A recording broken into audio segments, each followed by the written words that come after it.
Aku pikir rumah tanggaku hanya retak. Sampai hari itu aku melihat suamiku menggenggam tangan perempuan lain. Dan senyumanku berubah menjadi awal dari kehancuran mereka.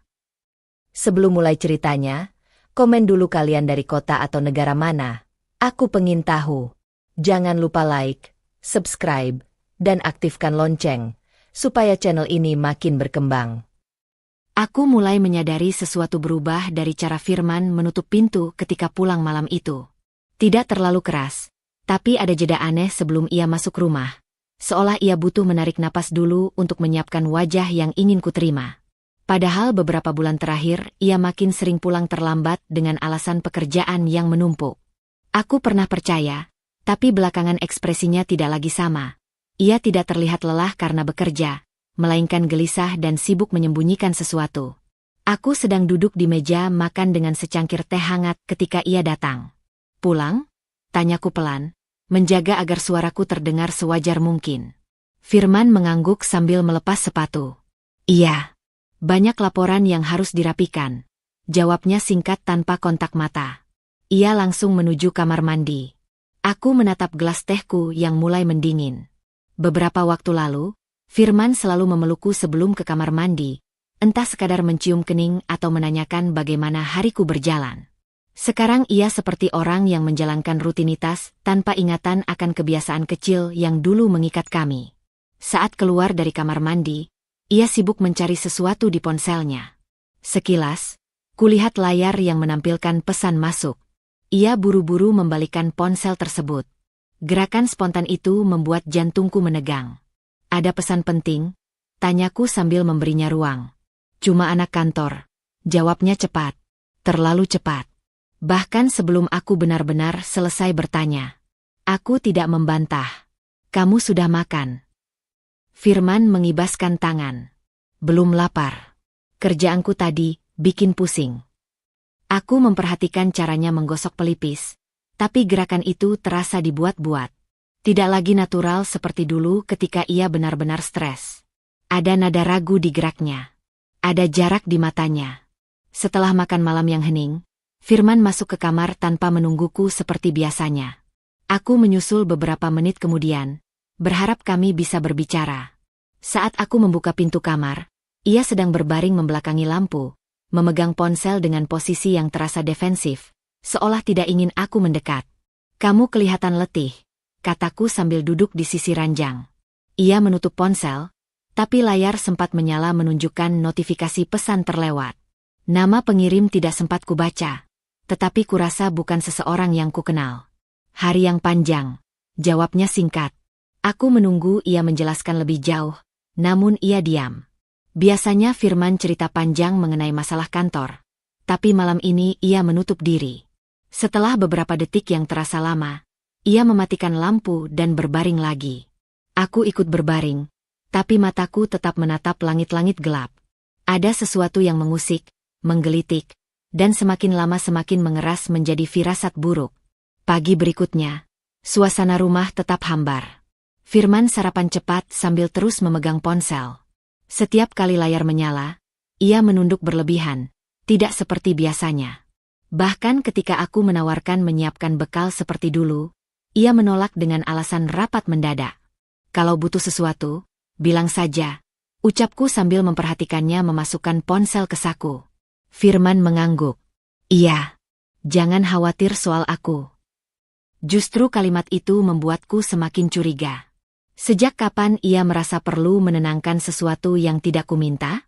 Saat ia pergi, aku duduk di ruang tamu, memperhatikan kepergiannya dari celah gorden. Mobilnya melaju tanpa keraguan, tetapi ekspresinya sebelum masuk mobil tadi membekas. Gelisah, terburu-buru, seolah ia ingin cepat menjauh dari rumah ini. Aku mencoba mengalihkan perhatian dengan membersihkan rumah, namun setiap sudut terasa asing. Hubungan kami seperti benda yang lecet tanpa aku tahu kapan mulai retak. Selama beberapa bulan terakhir, ia jarang menyentuhku, jarang berbicara, jarang menunjukkan minat pada hidupku.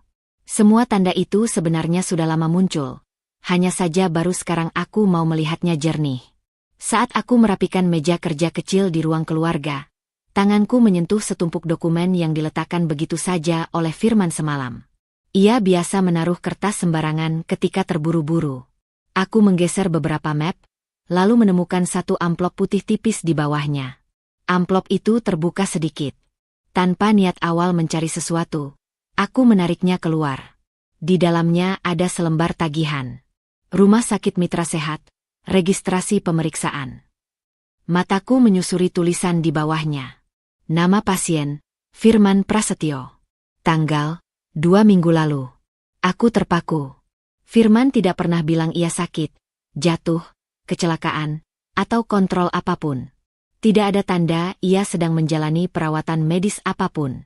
Jika memang hanya pemeriksaan biasa, mengapa ia menyembunyikan sampai tidak berkata apapun? Ada rasa dingin merayap di dadaku.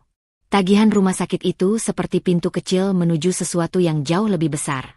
Sesuatu yang belum berani kubayangkan tetapi jelas menunggu untuk terungkap. Aku menutup amplop itu perlahan. Dan untuk pertama kalinya, aku tahu. Aku harus mencari tahu apa yang sebenarnya disembunyikan suamiku. Tagihan rumah sakit itu masih terlipat di tangan Risma ketika ia duduk di tepi ranjang. Kertasnya tipis, tetapi beratnya seperti batu. Nama rumah sakit tercetak jelas, begitu pula tanggal kunjungan. 2 minggu lalu, tepat masa di mana Firman mulai berubah. Sering pulang larut, banyak alasan, dan tatapan yang tak lagi menemuinya ketika berbicara. Risma menarik napas perlahan. Ia tak ingin terburu-buru menuduh apapun, tapi tagihan ini bukan sesuatu yang bisa ia abaikan. Kalau Firman sakit, kenapa ia tidak bilang? Dan kenapa tagihan ini disembunyikan di laci kerja, bukan di tempat biasa mereka menyimpan dokumen penting? Ia meremas jari sendiri. Aku harus memastikan, gumamnya perlahan. Ia berjalan ke meja, membuka ponselnya, dan mencari lokasi rumah sakit yang tertera. Jaraknya tidak jauh. Hanya sekitar 20 menit. Dalam kepalanya, ia menimbang kemungkinan. Mungkin Firman menemani teman kerja. Mungkin ada kerabat yang tidak ia tahu. Rasanya hampir mustahil Firman akan merahasiakan hal sebesar itu. Tapi akhir-akhir ini, Firman bukan diri yang ia kenal. Risma mengambil tasnya. Ia menatap ke arah ruang tamu yang sunyi. Rumah itu biasanya terasa hangat, tetapi hari ini seperti tempat asing. Sofa yang dulu jadi tempat mereka bercanda kini hanya benda bisu. Cangkir kopi Firman di meja pun terlihat seperti bukti diam betapa banyak hal yang tidak lagi ia pahami. Tidak apa-apa. Aku hanya mencari tahu, ucapnya pada diri sendiri, memastikan suaranya tetap stabil. Perjalanan ke rumah sakit terasa lebih panjang dari seharusnya. Jalanan yang ramai tidak mampu menutupi suara pikirannya yang saling bertabrakan.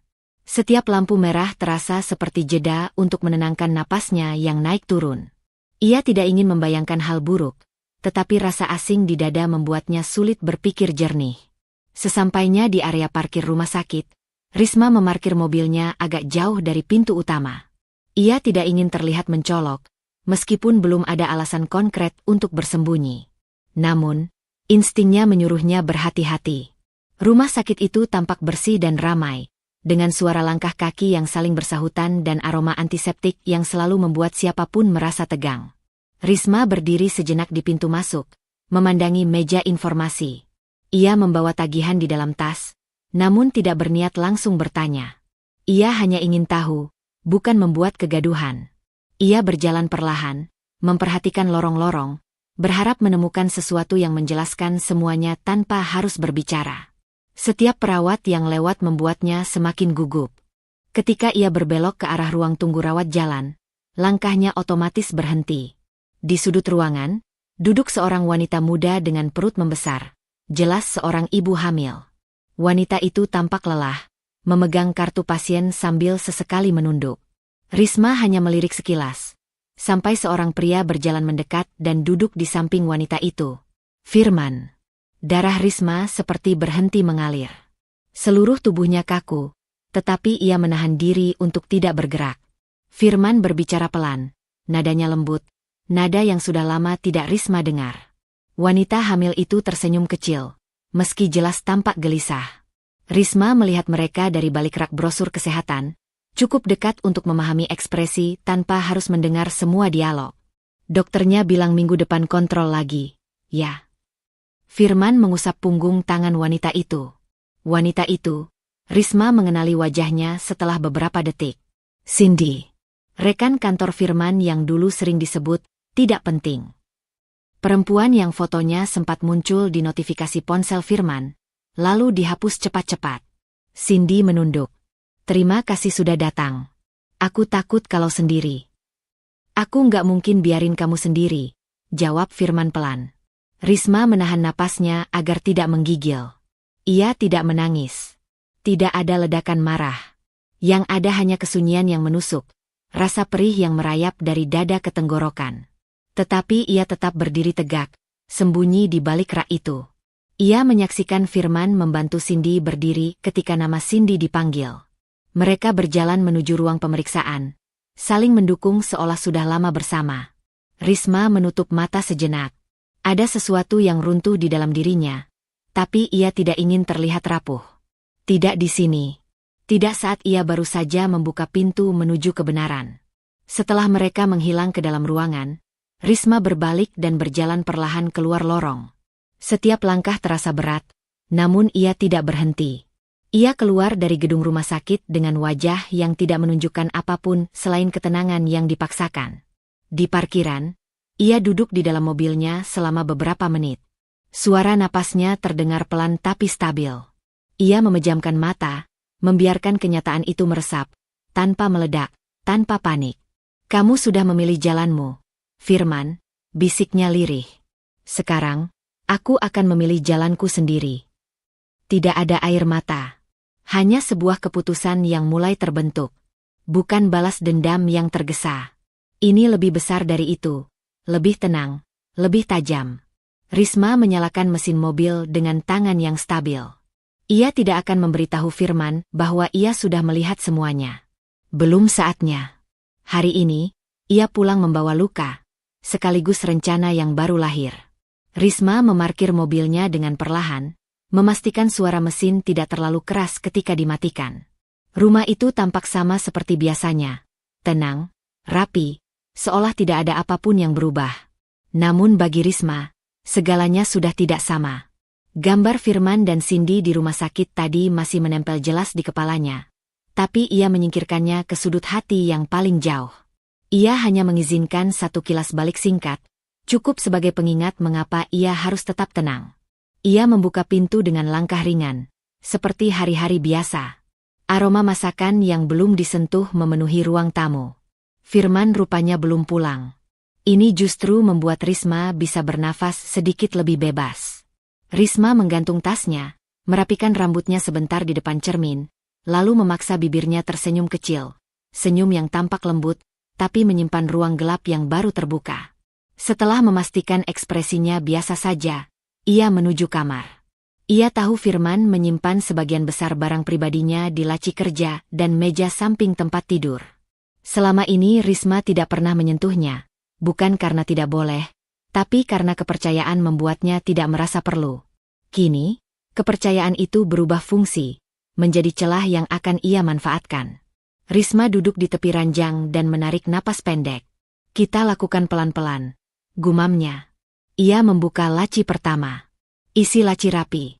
Charger cadangan, pulpen, dompet kerja lama. Tidak ada yang mencurigakan. Laci kedua berisi map berkas. Risma sudah tahu sebagian besar isinya karena beberapa adalah dokumen rumah tangga. Namun, ada satu map hitam tanpa label. Ia menariknya keluar. Bagian dalamnya berisi beberapa printout transaksi kartu kredit.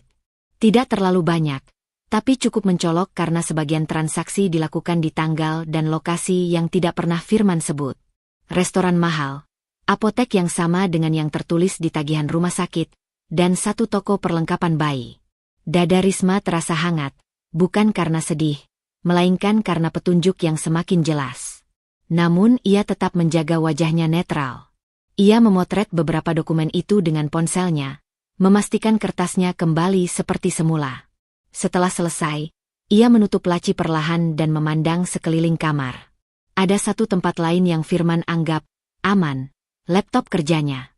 Laptop itu berada di meja. Risma mendekat dan menyentuh permukaannya. Masih sedikit hangat, tanda Firman menggunakannya sebelum pergi. Ia menyalakannya. Passwordnya tentu sudah ia tahu, hari ulang tahun mereka. Sesuatu yang Firman pikir sentimental. Sesuatu yang kini terasa ironis. Begitu masuk, Risma tidak langsung mengutak-atik file. Ia tahu jejak digital bisa terlihat jelas. Jadi ia menggunakan cara paling senyap. Membuka folder Recent, memeriksa file yang terakhir dibuka. Beberapa file proyek kantor muncul. Namun di antara file Excel itu, ada sebuah folder bernama Budget 2. Nama yang terlihat biasa saja. Tapi Risma tahu Firman tidak pernah menamai file dengan angka acak seperti itu. Ia mengklik 2 kali.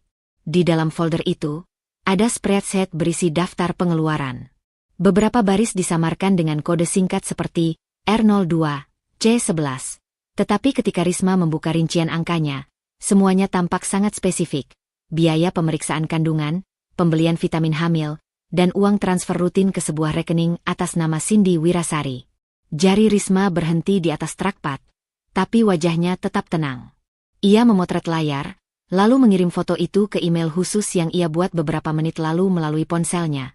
Email rahasia yang tidak terhubung dengan perangkat manapun di rumah.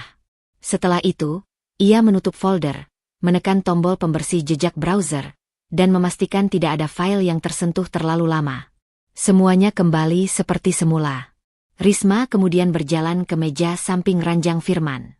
Di sana, ada ponsel Firman yang sedang di-charge. Ia jarang membuka ponsel itu karena Firman selalu menjaganya ketat. Tapi malam ini ia mengambilnya. Memeriksa apakah ada sidik jari yang disimpan selain milik Firman. Tidak ada. Namun, Risma punya cara sendiri. Firman terkadang tidur cukup pulas. Ia sering menyentuh ponsel sambil setengah tertidur. Risma pernah melihat layar menyala hanya dengan menempelkan jari Firman.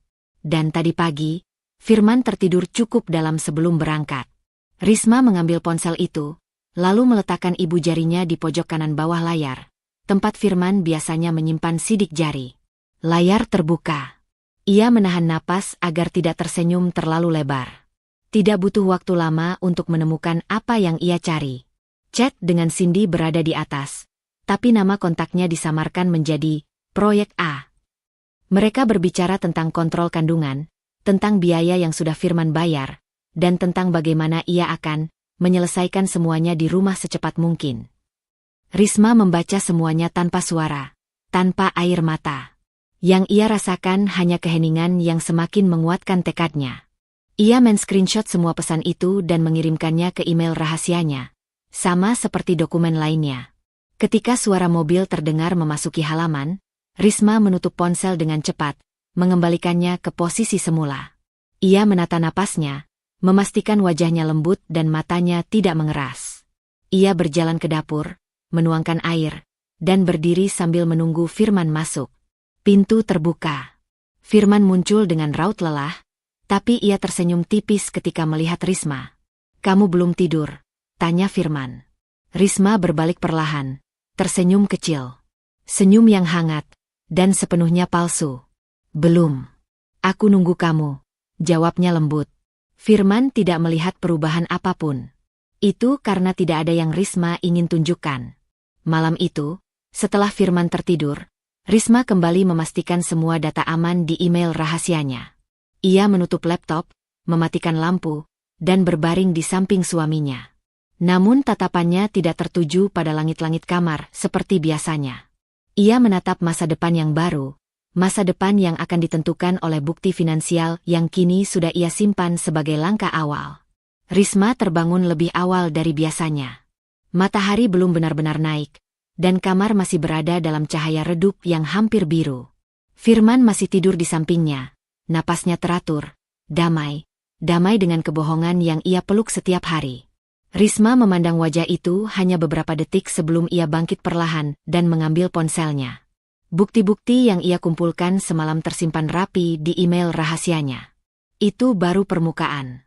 Ia tahu Firman jauh lebih cermat soal uang dibanding soal cerita perselingkuhannya. Jika Firman berani membiayai kehamilan Cindy secara diam-diam, berarti ada pos-pos keuangan yang disembunyikan dengan sengaja. Dan Risma siap membongkarnya. Di ruang kerja kecil mereka, ia duduk dan membuka laptop pribadinya. Sambil menyalakannya, ia memijit pelipisnya. Pikirannya tidak kacau, justru terlalu fokus. Kemampuan akuntansinya yang selama ini ia gunakan untuk keluarga kini berubah fungsi, menjadi senjata. Folder file bukti sudah tersimpan, dan Risma mulai menyusun struktur analisis. Ia membuka lembar kerja baru dan memberi nama sederhana, rekonstruksi. Ia tidak berniat membuat sesuatu yang Firman bisa curigai. Semua file akan dihapus atau disimpan di cloud rahasia. Langkah pertama, memeriksa rekening bersama. Ia membuka internet banking yang biasa mereka gunakan. Firman mengira Risma jarang melihat transaksi, padahal ia sering meninjau secara sepintas. Hanya saja selama ini ia tidak melihat pola aneh. Namun pagi ini, ia mengamati dengan lensanya yang baru. Pengeluaran rutin tampak wajar. Cicilan rumah, listrik, kebutuhan dapur, transfer ke orang tua Firman. Tetapi Risma menandai beberapa transaksi dengan nominal yang sama tapi penerima berbeda. Sekilas terlihat acak, namun Risma tahu angka yang diulang memiliki pola. Rp2.500.000. Muncul setiap tanggal 15, namun rekening tujuannya berganti. Ini, pemecahan transfer, gumamnya pelan, memiringkan kepala. Supaya tidak mencolok. Ia memasukkan angka-angka itu ke kolom terpisah. Setelah dijumlahkan, nominalnya jauh lebih besar dibanding kebutuhan Firman sehari-hari. Risma menggeser laptopnya dan membuka email bersama mereka. Firman biasanya menerima laporan tahunan dari bank atau tempat ia berinvestasi. Ia mengetik nama bank itu di kolom pencarian. Hasilnya muncul, file PDF laporan investasi yang Firman sendiri sering abaikan. Dalam laporan itu, ada sebuah portofolio kecil yang Risma tidak pernah dengar. Investasi reksadana dengan nilai yang terus meningkat. Tidak besar, tapi stabil. Ia membuka lampiran dan memperhatikan catatan transaksi. Ada setoran bulanan yang tidak muncul di rekening bersama. Berarti ada rekening lain, bisiknya. Suaranya datar. Hanya berisi konfirmasi atas dugaan yang sudah ia simpan. Ia kembali ke laporan. Ada sebuah nomor rekening kecil tercantum sebagai sumber dana.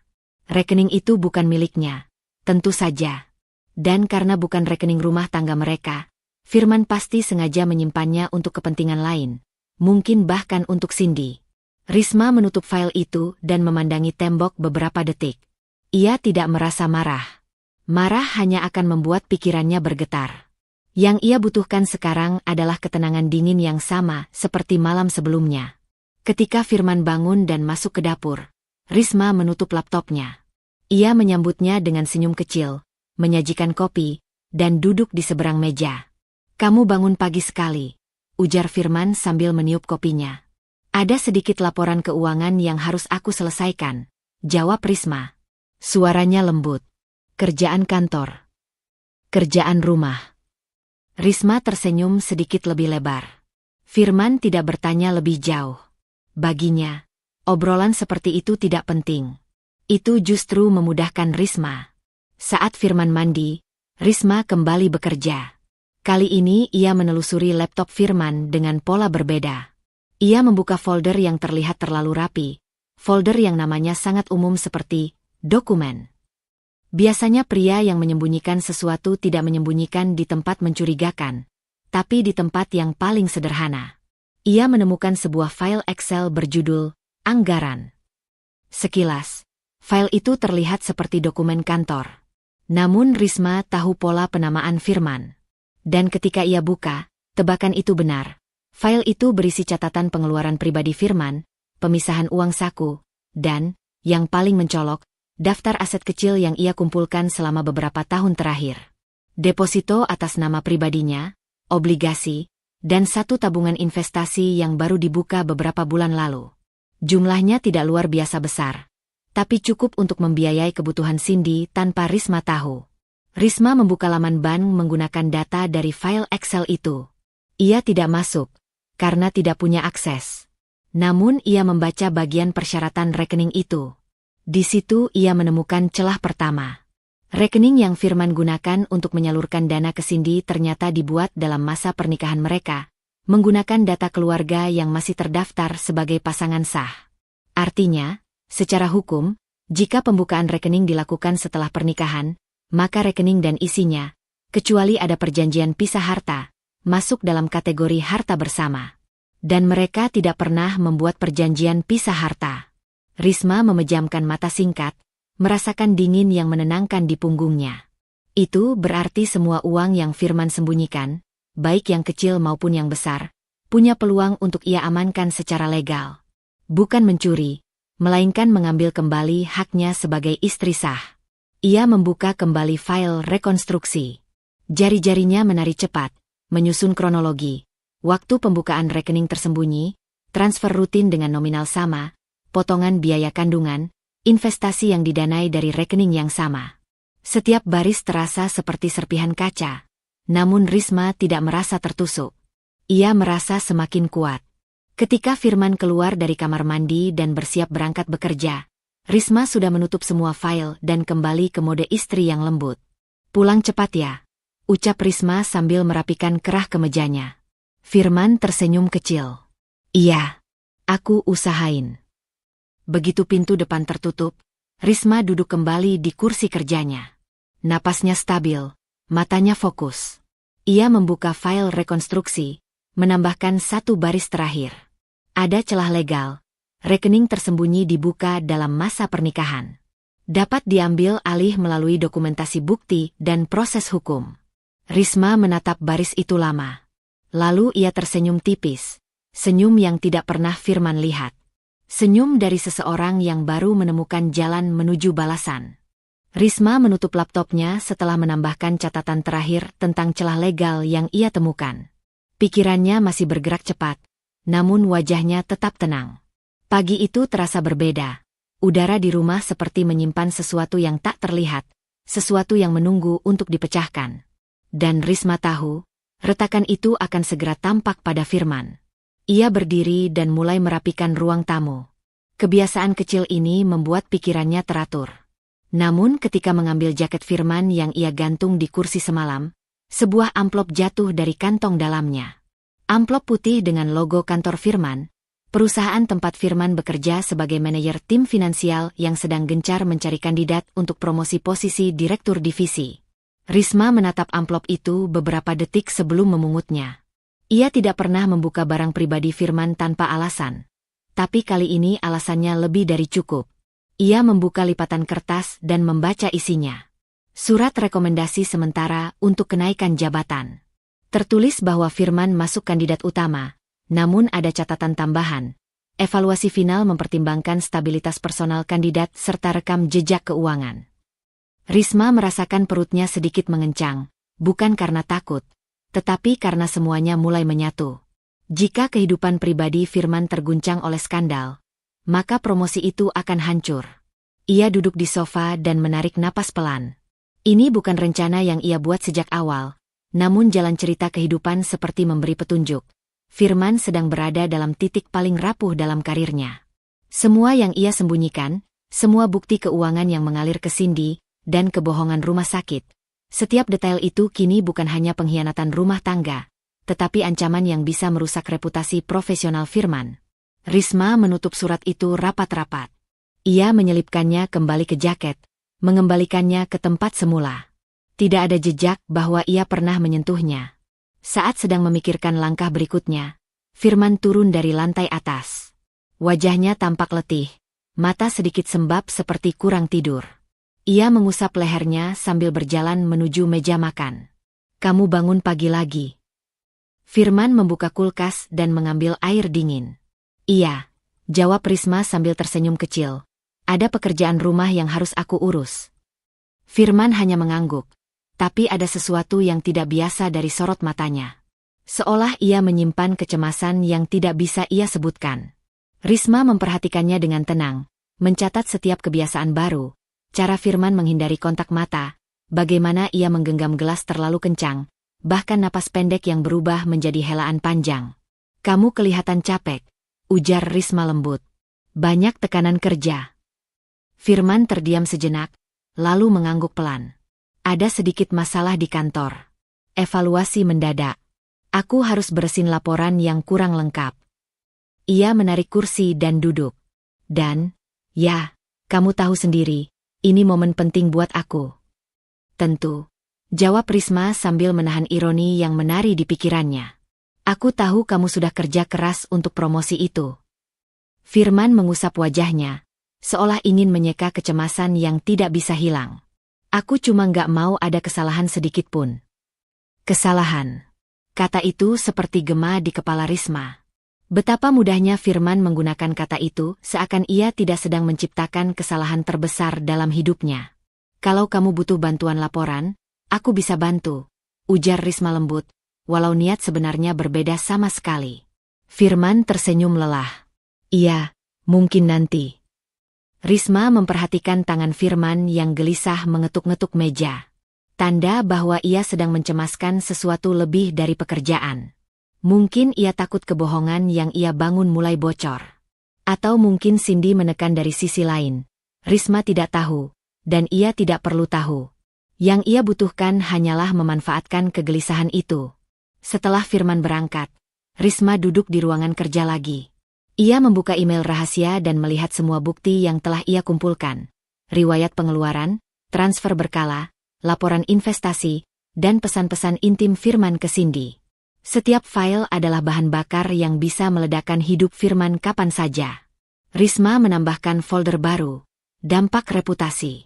Ia mulai mengisi dengan catatan-catatan kecil, bukan untuk mengancam, tetapi untuk mengukur kekuatan posisinya. Firman sedang dalam proses evaluasi promosi. Perusahaan menilai stabilitas personal kandidat. Skandal rumah tangga, bukti keuangan tersembunyi, ancaman reputasi serius. Bukti keuangan dapat menjadi dasar gugatan sekaligus memengaruhi penilaian kantor. Risma berhenti mengetik dan memejamkan mata sebentar. Semua ini bukan tentang membalas dengan cara menghina atau menjatuhkan secara kejam. Ini tentang meletakkan keadaan pada keseimbangan. Jika Firman berani menghancurkan kepercayaan, maka Risma berhak menentukan arah kehidupannya sendiri tanpa ketidakadilan. Sore harinya, Firman pulang lebih cepat dari biasanya. Langkahnya cepat, bahunya tegang. Risma yang sedang memotong buah melihatnya masuk dengan wajah cemas. Ada masalah? Tanya Risma sambil menyodorkan mangkuk kecil. Firman menerima, tapi tidak langsung makan. Bos minta data tambahan. Tentang rekening pribadi, investasi. Katanya sebagai tambahan evaluasi. Rekening pribadi. Risma menahan diri untuk tidak menunjukkan reaksi apapun. Firman mengangguk. Aku panik. Beberapa transaksi, ya, agak berantakan. Aku takut kalau itu bikin promosi gagal. Risma menatap Firman lama sekali, hingga Firman merasa risau. Semua orang punya rahasia, men, ujar Risma lembut tetapi penuh makna. Yang penting, bagaimana kamu mengatasinya? Firman menelan ludah. Iya, benar. Di balik kelembutan itu, Risma merasakan sesuatu mengeras dalam dirinya. Rasa yakin. Rasa mantap. Kebohongan Firman tidak bisa bertahan lama. Apalagi ketika dunia profesionalnya mulai menuntut transparansi yang lebih besar. Malam itu, ketika Firman akhirnya tidur, Risma kembali duduk di depan laptopnya. Ia memandangi semua bukti, semua catatan, dan semua retakan yang kini terlihat jelas dari topeng Firman. Ini bukan lagi sekadar perselingkuhan. Ini sudah menjadi titik lemah yang bisa ia gunakan untuk mengambil kembali kekuasaan yang selama ini Firman pegang sendirian. Dan dengan setiap folder yang ia buka, Risma semakin yakin bahwa waktunya sudah dekat. Waktu ketika balasan tidak hanya menjadi wacana, tetapi kenyataan. Risma menatap layar laptopnya, membaca ulang catatan-catatan yang telah ia susun selama beberapa hari terakhir. Setiap bukti yang ia kumpulkan tersusun rapi seperti potongan puzzle yang menunggu disatukan pada momen yang tepat. Dan kini, setelah mengetahui betapa pentingnya reputasi Firman untuk promosi besar di kantornya, Risma tahu bahwa waktunya untuk melangkah lebih jauh sudah tiba. Ia butuh satu langkah krusial. Dokumen kuasa yang memberi dirinya kendali penuh atas beberapa aset rumah tangga. Bukan sesuatu yang mencolok, hanya surat administratif sederhana yang mudah dilepas pandang. Ia sudah memikirkan cara logis untuk membuat Firman menandatanganinya tanpa mencurigai apapun, melalui urusan rumah tangga yang Firman anggap remeh dan selalu serahkan padanya. Sedikit revisi, sedikit pengalihan, sedikit kelembutan. Semua berjalan mulus jika dilakukan dengan tenang. Risma menyiapkan meja makan sore itu. Ia menata gelas, menaruh dokumen lain sebagai pengalih, dan menyelipkan dokumen kuasa di tumpukan paling bawah. Tidak ada cap resmi yang mencolok. Ia membuatnya dengan format administrasi standar yang biasa mereka gunakan untuk urusan pembayaran pajak dan pembaruan data rumah. Ketika pintu depan terbuka dan Firman masuk, ia sudah siap. Firman terlihat lelah lagi. Bahu kaku, napas berat, wajah sedikit berminyak akibat stres. Ia melempar tas ke sofa dan menghela napas panjang sambil memijat lehernya. "Kantor?" tanya Risma sambil mendekat membawa segelas air hangat. Firman mengangguk tanpa melihat. "Ribet banget. Bos minta laporan tambahan, cross-check data rekening. Aku pusing banget." Risma menempatkan gelas di tangan Firman dan menepuk bahunya. "Sini duduk. Aku lagi beresin beberapa dokumen rumah. Mumpung kamu ada di rumah, sekalian tanda tangan." "Tanda tangan apa?" Firman memijat pelipisnya, terlalu letih untuk curiga. "Pembaharuan data pajak rumah dan kendaraan," kata Risma datar, seolah ini hal paling membosankan sekaligus rutin. Firman merengut. "Loh, bukannya kita sudah urus itu beberapa bulan lalu?" "Itu baru tahap pertama. Ini yang berkaitan dengan penyesuaian data aset keluarga. Kalau nggak ditandatangani sekarang, nanti malah ruwet. Kamu kan tahu sistem administrasi negara kita gimana." Risma tersenyum tipis. Nada suaranya terdengar jengkel ringan, jenis emosi yang sangat natural. Firman mendesah. Iya, sini." Risma mengambil tumpukan dokumen. Ia sengaja menyodorkan beberapa lembar mudah dulu. Formulir pajak kendaraan, lembar persetujuan perpanjangan data kartu keluarga. Firman menandatangani tanpa membaca, seperti kebiasaannya selama ini. Risma memastikan ritmenya tetap santai. Setelah lembar ketiga, ia menyelipkan dokumen kuasa tepat di bawahnya. Dengan tangan yang tampak biasa saja, Risma menggeser lembar itu ke hadapan Firman. "Tolong yang ini juga," katanya sambil berpura-pura membaca dokumen lain. "Ini untuk penyesuaian data kepemilikan aset rumah tangga. Biar nanti kalau butuh pengurusan pajak, aku bisa wakili kamu." Firman hanya melihat sekilas. Kalimat pembuka dokumen itu tampak sangat normal. Surat kuasa pengelolaan aset rumah tangga dan administrasi keuangan tertentu. Tidak ada yang mencurigakan. Tidak ada istilah teknis yang menakutkan. Firman menggenggam pena dan menandatangani. Tidak ada jeda. Tidak ada pertanyaan. Tidak ada kecurigaan. Risma menahan napas 1 detik untuk memastikan suara penanya berhenti sempurna di ujung tanda tangan. Lalu ia tersenyum dalam hati. Firman melanjutkan tanda tangan pada lembar-lembar berikutnya, kembali pada kebiasaan lamanya. Mempercayakan segala urusan administrasi pada Risma tanpa repot membaca isi. "Udah ya?" Firman mengembalikan pena, menguap kecil. "Sudah," jawab Risma lembut. "Terima kasih." Firman berdiri dan menuju kamar mandi, masih bergumam tentang tekanan di kantor. Risma mendengar suara pancuran air beberapa detik kemudian. Namun Risma sendiri tidak bergerak. Ia masih duduk di meja makan, menatap tumpukan dokumen di hadapannya. Tangan kirinya mengambil lembar kuasa yang baru saja Firman tanda tangani. Ia memeriksanya sebentar. Tanda tangan itu jelas, kuat, tanpa keraguan. Tepat seperti yang ia butuhkan. Risma menyentuh ujung kertas dengan jemari ringan, seolah sedang menyentuh benda rapuh yang sangat berharga. Ada sensasi aneh yang mengalir dalam dirinya, bukan kegembiraan mencolok, tetapi kepuasan yang sangat halus. Ia berdiri perlahan, membawa dokumen itu ke ruangan kerja. Ia membuka laci tersembunyi di bawah meja, laci yang jarang dibuka karena letaknya sulit dijangkau. Di dalamnya, ada map coklat yang sudah ia siapkan beberapa hari lalu, tanpa tulisan, tanpa tanda pengenal. Risma memasukkan dokumen kuasa itu ke dalam map. Suara gesekan kertas terdengar lembut tetapi dalam telinganya seperti sebuah deklarasi. Deklarasi bahwa satu langkah besar telah berhasil ia ambil. Ia menyelipkan map itu paling bawah, menutup laci, dan menguncinya dengan kunci kecil yang ia gantung di gelang tipis di pergelangan tangannya. Bukan untuk menyembunyikan dari Firman saja, tapi untuk menyembunyikan dari dirinya sendiri. agar ia tetap ingat bahwa semua ini harus dilakukan dengan kepala dingin. Ketika Firman keluar dari kamar mandi, Risma sudah kembali di ruang keluarga. Ia memegang remote TV dan tersenyum ketika Firman mendekat. "Kamu capek, ya?" tanya Risma lembut. Firman mengangguk. "Kerjaan lagi gila-gilanya." Risma membalas dengan senyuman yang lembut namun dalam. "Tenang. Semua urusan rumah sudah beres. Kamu fokus saja ke karir kamu." Firman menatapnya dengan rasa syukur tanpa tahu apapun yang barusan ia berikan. Dokumen itu bukan sekadar administrasi. Itu adalah kunci. Dan malam itu, ketika Firman tertidur, tanpa sadar telah menyerahkan sebagian besar kekuatannya, Risma duduk sendirian di ruang kerja yang gelap.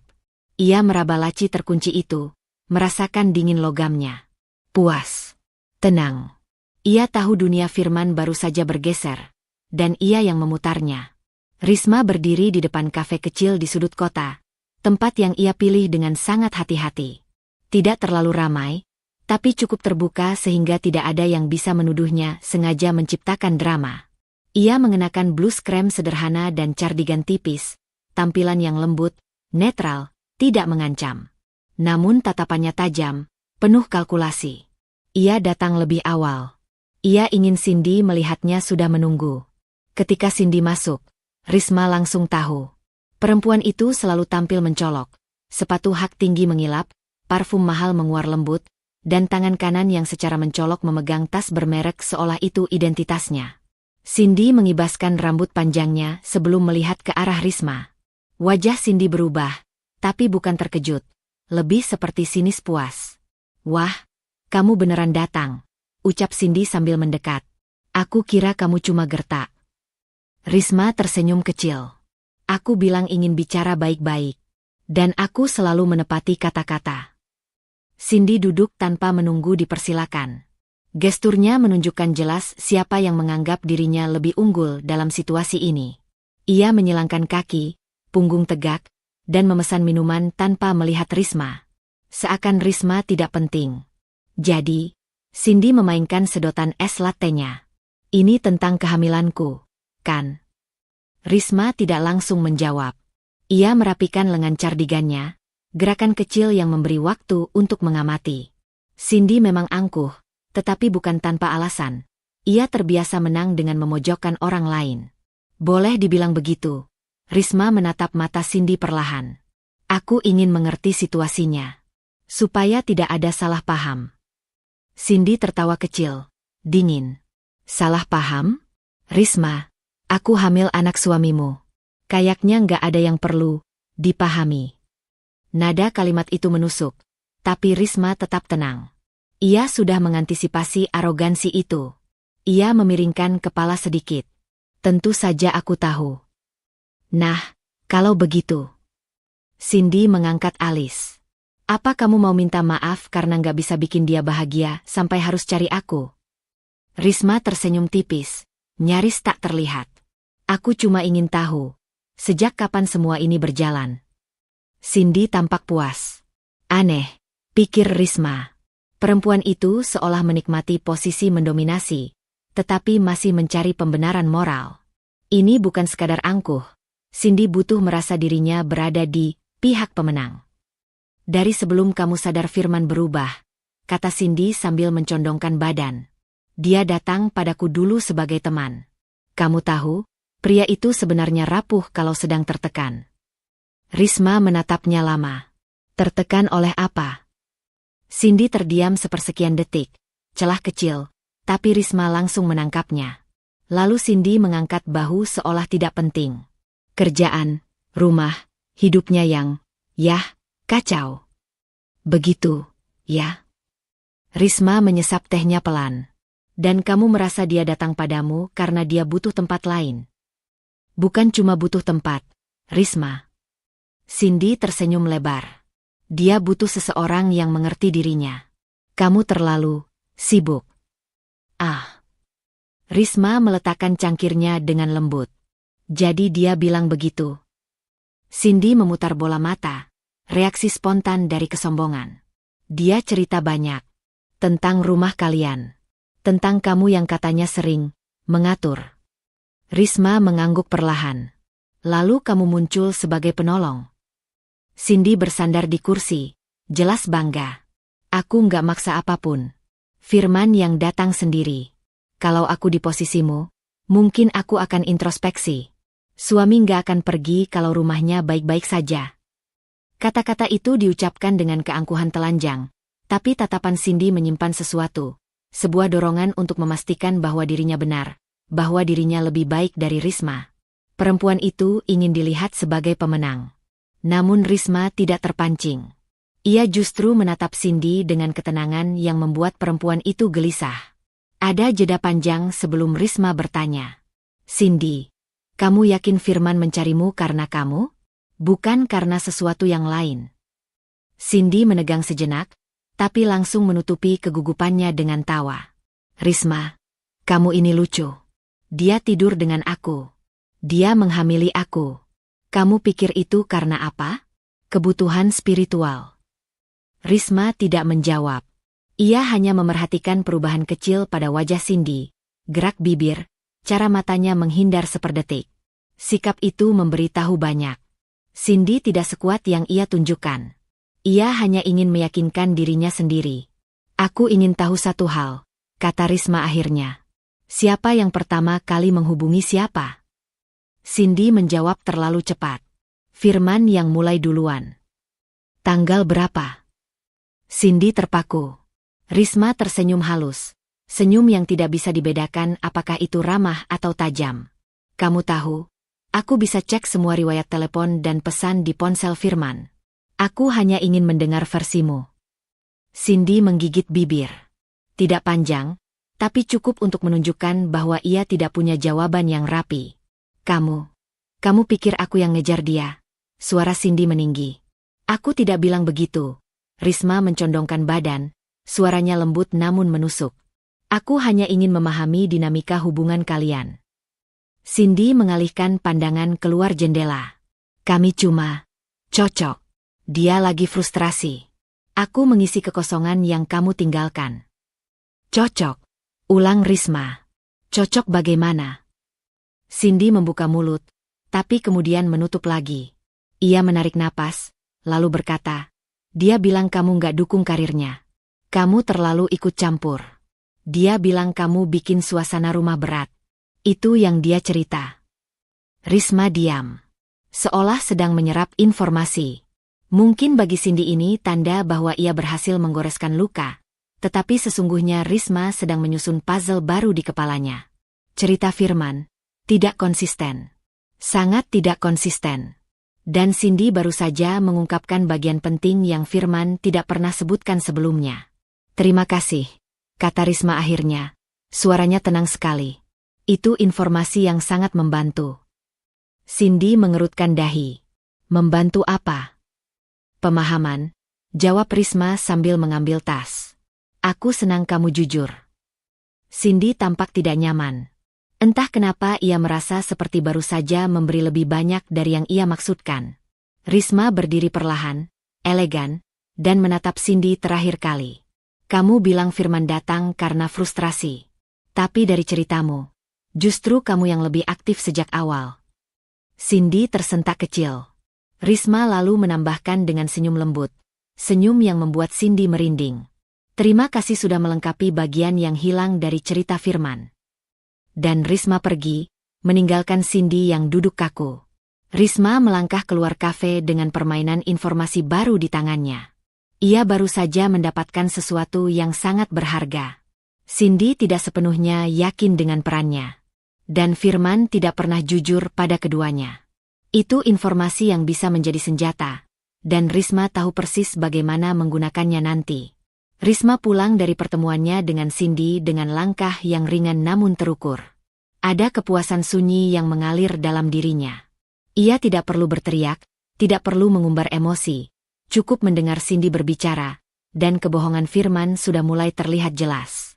Ada celah besar di antara cerita mereka, dan celah selalu menjadi pintu masuk. Malam itu, Risma duduk di ruang kerja kecil dekat kamar tidur. Lampu meja menyinari catatan-catatan yang ia buat.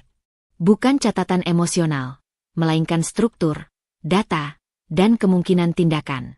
Ia menganalisis pola kebohongan Firman dan karakter Cindy yang impulsif. Satu hal tampak jelas, hubungan mereka tidak kokoh. Hubungan yang dimulai dengan perselingkuhan jarang berada di tanah yang stabil.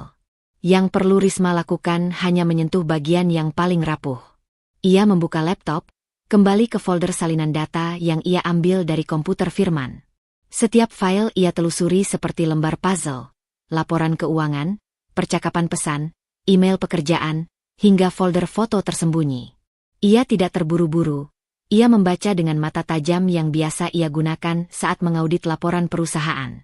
Beberapa transfer dana kecil yang sebelumnya tampak tidak signifikan kini menjadi potongan gambaran yang jelas.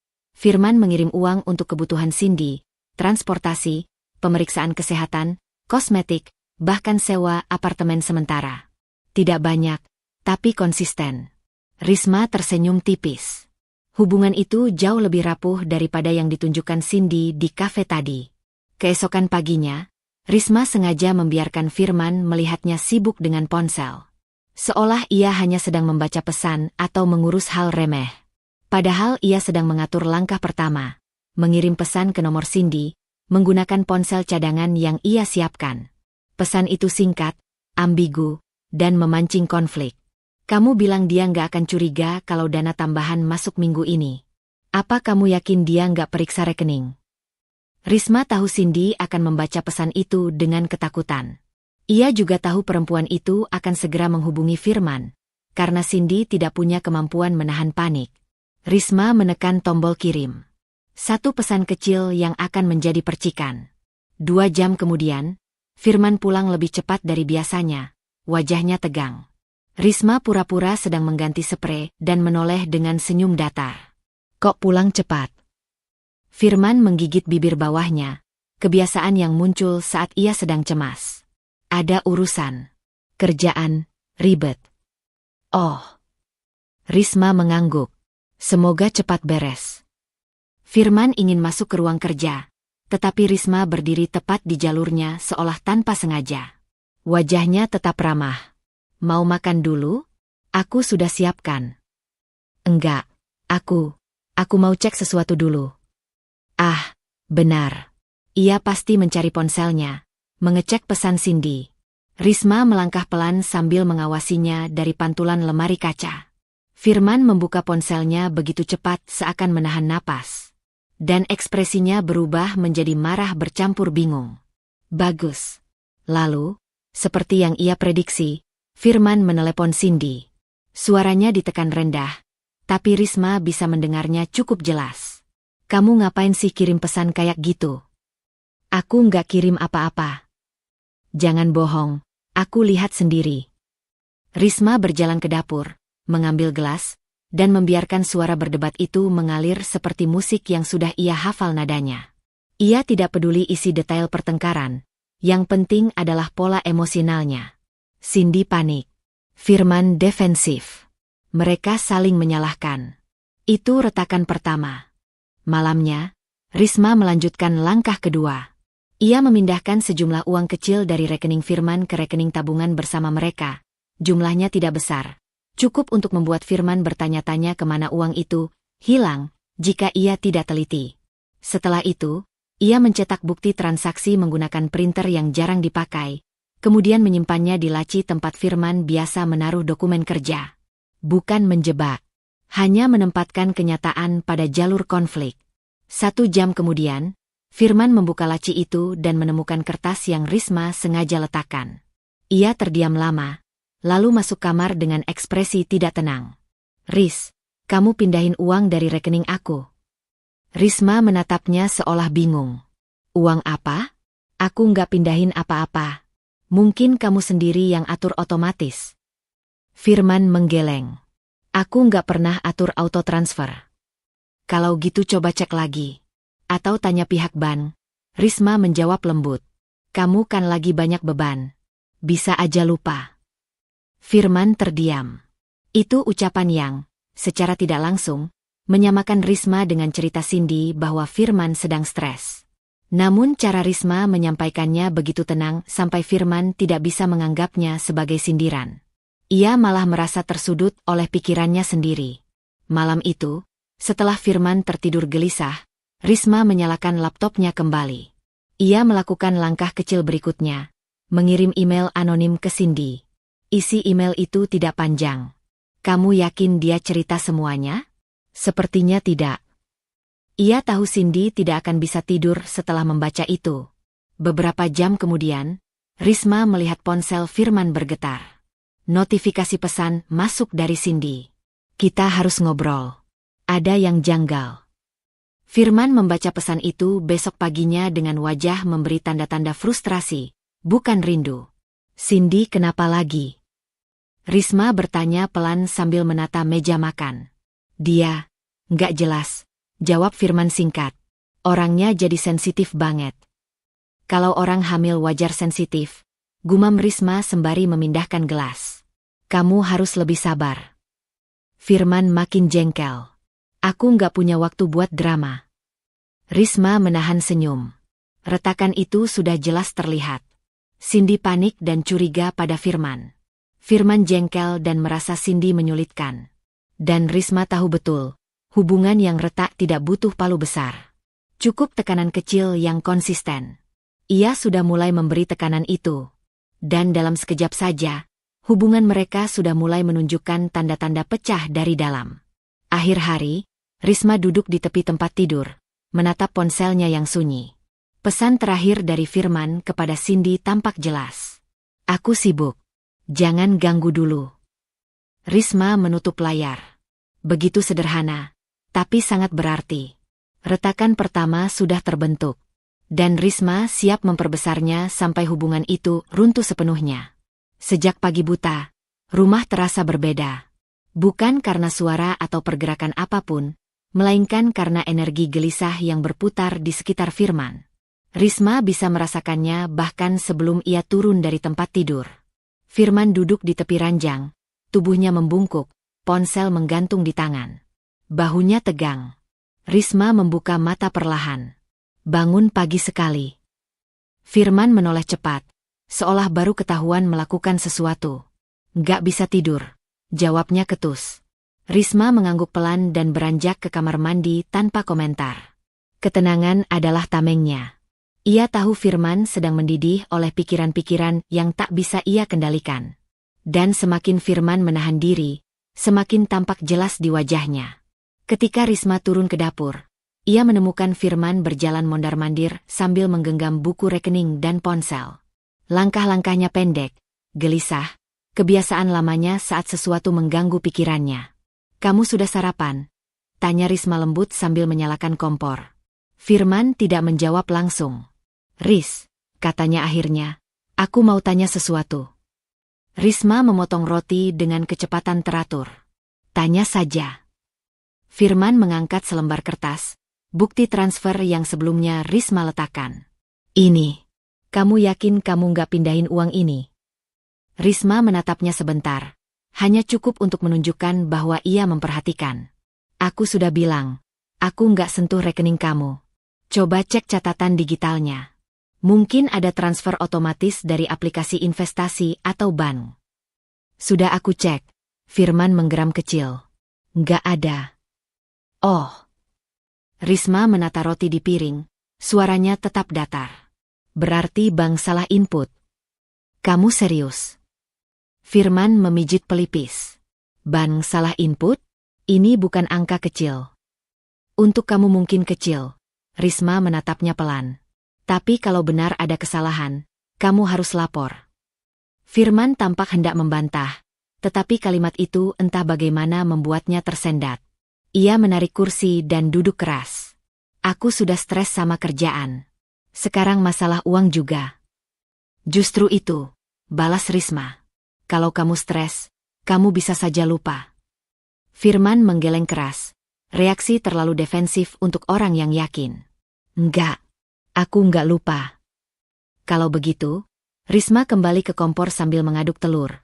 Mungkin seseorang sengaja mengotak-atik rekening kamu. Firman spontan menoleh. Maksud kamu siapa? Aku enggak tahu. Risma menjawab ringan. Tapi kamu lagi terlibat banyak orang. Kerjaanmu, rekan kantor, Atau, ia berhenti sejenak, namun tidak menoleh. Firman menangkap hentakan kecil itu. Atau apa? Atau orang yang kamu bantu belakangan ini? Nama Cindy tidak disebut, tapi udara mendadak terasa lebih berat. Firman mendengus kesal. Cindy nggak ada urusan sama rekening aku. Tapi kamu bantu dia, jawab Risma tenang. Dan kamu bilang sendiri dia lagi sensitif. Orang sensitif sering ambil keputusan aneh. Firman menatapnya lama, keras, seakan mencoba membaca niat Risma. Tapi ekspresi Risma terlalu jernih, terlalu polos untuk dicurigai. Padahal ia sedang memberi arah halus. Biarkan Firman curiga pada Cindy. Setelah sarapan, Firman menghilang ke ruang kerja. Risma mengikuti dari kejauhan, cukup untuk melihat suaminya membuka laptop dan mengerjakan sesuatu dengan napas tersengal. Ia mengakses email, riwayat transaksi, dan aplikasi perbankan. Bahkan mengecek folder-folder kerja yang tidak pernah disentuh sebelumnya. Risma berdiri di balik pintu yang tidak tertutup rapat, tanpa suara. Ia melihat bayangan Firman menelusuri file demi file, hampir menemukan folder duplikat yang Risma buat sebagai jebakan pengalih. Jantung Firman berdetak keras. Risma bisa mendengarnya dari jarak itu. Suaminya membuka folder aset lama, yang sebenarnya kosong dan sengaja dibiarkan Risma sebagai umpan. Firman menatap lama, seolah yakin folder itu menyimpan sesuatu penting tapi tidak menemukan apa-apa. Bagus. Jika ia membuka folder yang lain, ia mungkin akan menemukan salinan data asli. Tapi folder itu tersembunyi dengan nama teknis yang membosankan, SYS Temp 041.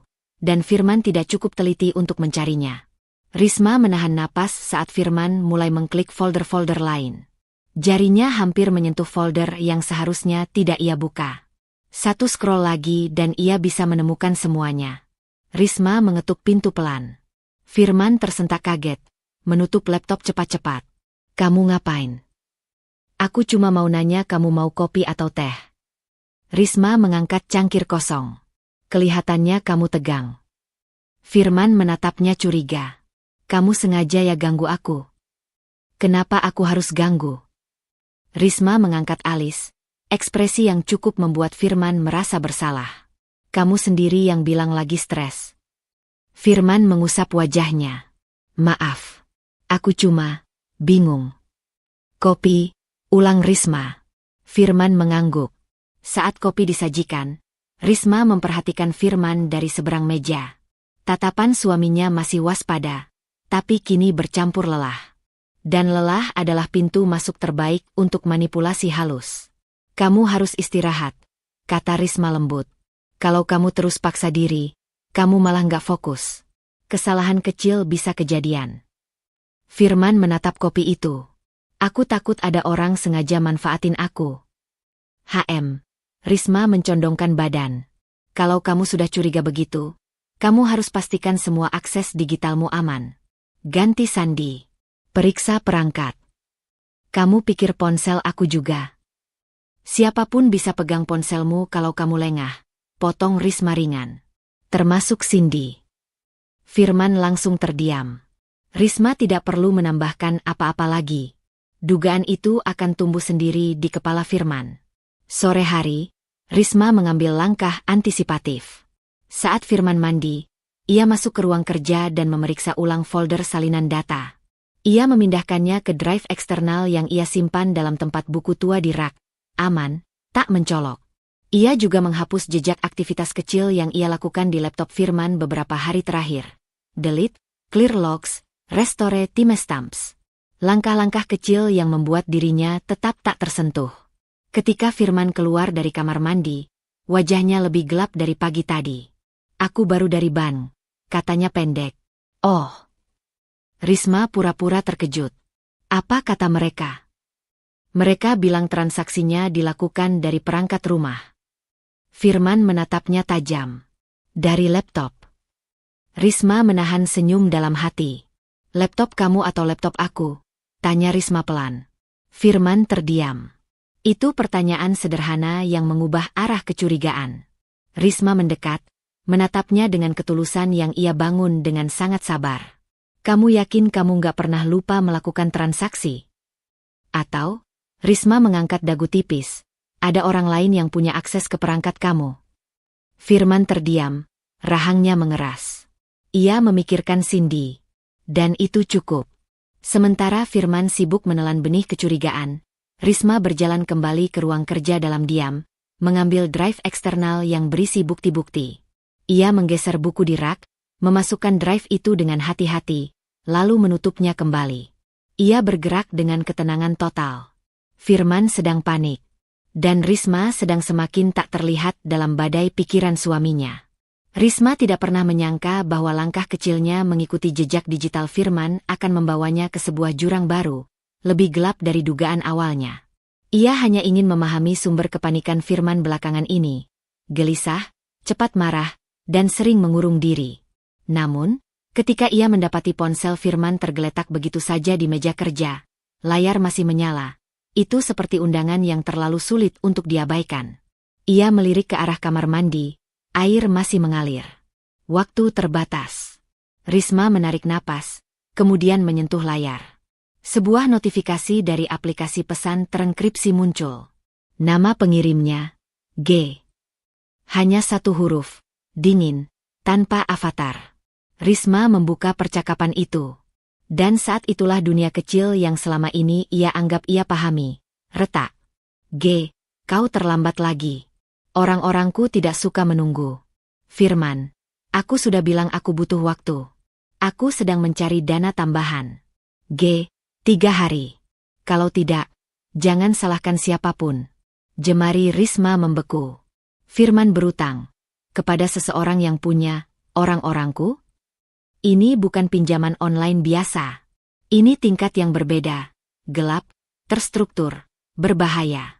Risma menggulir lebih jauh. Pesan-pesan sebelumnya terasa seperti potongan puzzle yang semakin membentuk gambar utuh. Firman meminjam dana besar, lebih besar dari apapun yang pernah ia bayangkan. Ada foto bukti transfer, catatan angka, ratusan juta yang tidak pernah masuk ke rekening rumah tangga. Ada juga voice note singkat dari Firman, suaranya tertekan. Tolong beri aku waktu, aku janji. Aku hanya perlu menyelesaikan masalah di rumah dulu. Masalah di rumah? Risma mengetatkan rahangnya. Apa Firman menyalahkannya atas utang ini juga? Risma menutup pesan itu dan kembali menelusuri ponsel. Ia membuka folder yang semula tersembunyi. Ternyata Firman menyembunyikannya sangat buruk. Di dalamnya terdapat foto-foto percakapan Firman dan Cindy, beberapa diambil dari layar laptop, beberapa dari ponsel Cindy sendiri. Dan semua itu terhubung. Cindy meminta uang. Banyak. Bahkan mengungkit rencana, masa depan mereka, yang Firman pernah janjikan. Firman, entah karena dungu atau buta, membiarkan dirinya terjerat permintaan Cindy, hingga akhirnya meminjam uang ke pihak yang salah. Jadi ini alasanmu, Firman, desis Risma pelan. Ia menggenggam ponsel itu, merasakan gemetar halus dari tangannya sendiri. Kaget? Tentu. Tapi ia tidak tenggelam dalam rasa takut. Ia justru merasa pikirannya menjadi sangat jernih, sejernih air yang beriak setelah badai. Situasi ini membuka semua peta kekuasaan. Selama ini, Firman dan Cindy merasa mereka memegang kendali. Mereka pikir Risma hanya istri bodoh yang tidak tahu apa-apa, yang hanya bisa diam ketika dihina, ditinggalkan, dan diperlakukan seperti hiasan di rumah sendiri. Tapi ternyata, di balik tirai rahasia mereka, Firman sedang berdiri di atas pasir yang sangat rapuh. Utang sebesar itu, kepada orang seperti G. Cindy memanfaatkan dia untuk stabilitas dan gaya hidup. Firman tergantung pada Cindy untuk validasi dan pelarian. Dan sekarang, dua-duanya sedang berada di ambang kehancuran, bahkan sebelum Risma menyentuh mereka. Risma menutup ulang aplikasi itu tepat ketika pintu kamar mandi terbuka. Firman keluar dengan rambut masih basah, wajah lelah, tapi matanya menatap Risma penuh kecurigaan, seolah ia merasakan sesuatu. Ngapain kamu? Firman bertanya, intonasinya kasar, mencoba menyembunyikan kegelisahan. Risma menoleh perlahan, ekspresinya datar namun tidak memicu provokasi. Nggak apa-apa. Tadi HP kamu nyala sendiri. Aku matiin biar baterainya nggak habis. Firman sekilas melirik ponselnya, lalu memandang Risma lagi, lama, menimbang. Namun kecemasan di matanya justru semakin memberi Risma keyakinan bahwa ia berhasil menyelinap tanpa jejak. Lain kali jangan sentuh barang yang bukan milik kamu. Firman menggerutu sambil berjalan ke lemari. Kalau kamu nggak mau disalahpahami, jaga barang kamu baik-baik, jawab Risma ringan. Kalimatnya netral, tapi Firman tampak tertampar. Ia buru-buru mengganti pakaian. Gerakannya gelisah. Ponsel itu tidak pernah lepas dari genggaman. Seolah nyawanya ada di sana. Risma memperhatikan tanpa terlihat seperti memperhatikan. Semakin jelas, Firman dalam ketakutan. Dan seseorang yang sedang takut adalah seseorang yang bisa ia kendalikan. Malam itu, setelah Firman tertidur, atau pura-pura tertidur, Risma duduk di ruang tamu. Lampu temaram membuat refleksinya di kaca jendela tampak seperti sosok lain yang tenang dan misterius. Di atas meja, ia meletakkan catatan kecil, rangkuman singkat dari pesan-pesan Firman dan angka utang, dan foto-foto Cindy. Bukti. Bukan untuk konfrontasi, tapi untuk senjata. Ia bukan ingin menghancurkan mereka secara membabi buta. Ia ingin mereka jatuh oleh kesalahan mereka sendiri, dan Risma hanya perlu menyentuh titik yang tepat. Dan kini, ia tahu titik itu. Hutang. Pihak berbahaya. Ketergantungan Firman pada Cindy. Ketakutan Cindy kehilangan sumber uang. Hubungan mereka yang retak di bawah tekanan. Semua itu digenggam Risma sekarang. Risma memejamkan mata sejenak, mengatur napas. Ia tidak merasa menang, belum. Tapi jelas ia berada di posisi yang jauh lebih kuat dibanding sebelumnya. Ketika ia membuka mata, wajahnya mengeras dengan tekad baru. Sekarang aku yang memegang kartunya, bisiknya. Ia meraih catatan itu, melipatnya rapi, lalu menyelipkannya ke tempat aman yang hanya ia tahu. Mulai malam ini, permainan berubah, dan Risma bukan lagi pion. Ia adalah pemain yang memegang kunci rahasia paling berbahaya dalam hidup Firman. Dan ia sudah tahu persis bagaimana menggunakannya. Firman sudah mulai berubah sejak beberapa hari lalu.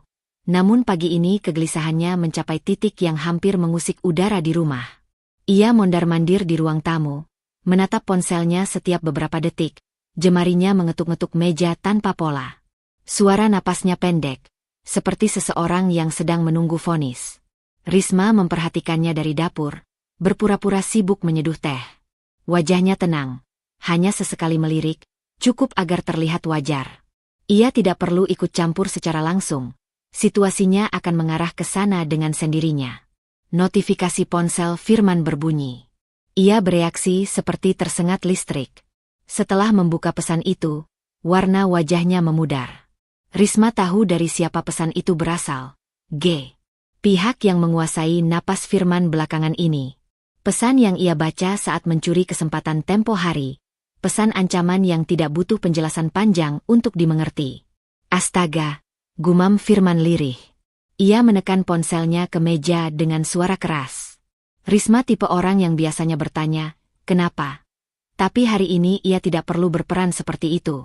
Ia cukup diam, keheningannya justru memaksa Firman menenggelamkan diri lebih jauh ke dalam kecemasannya.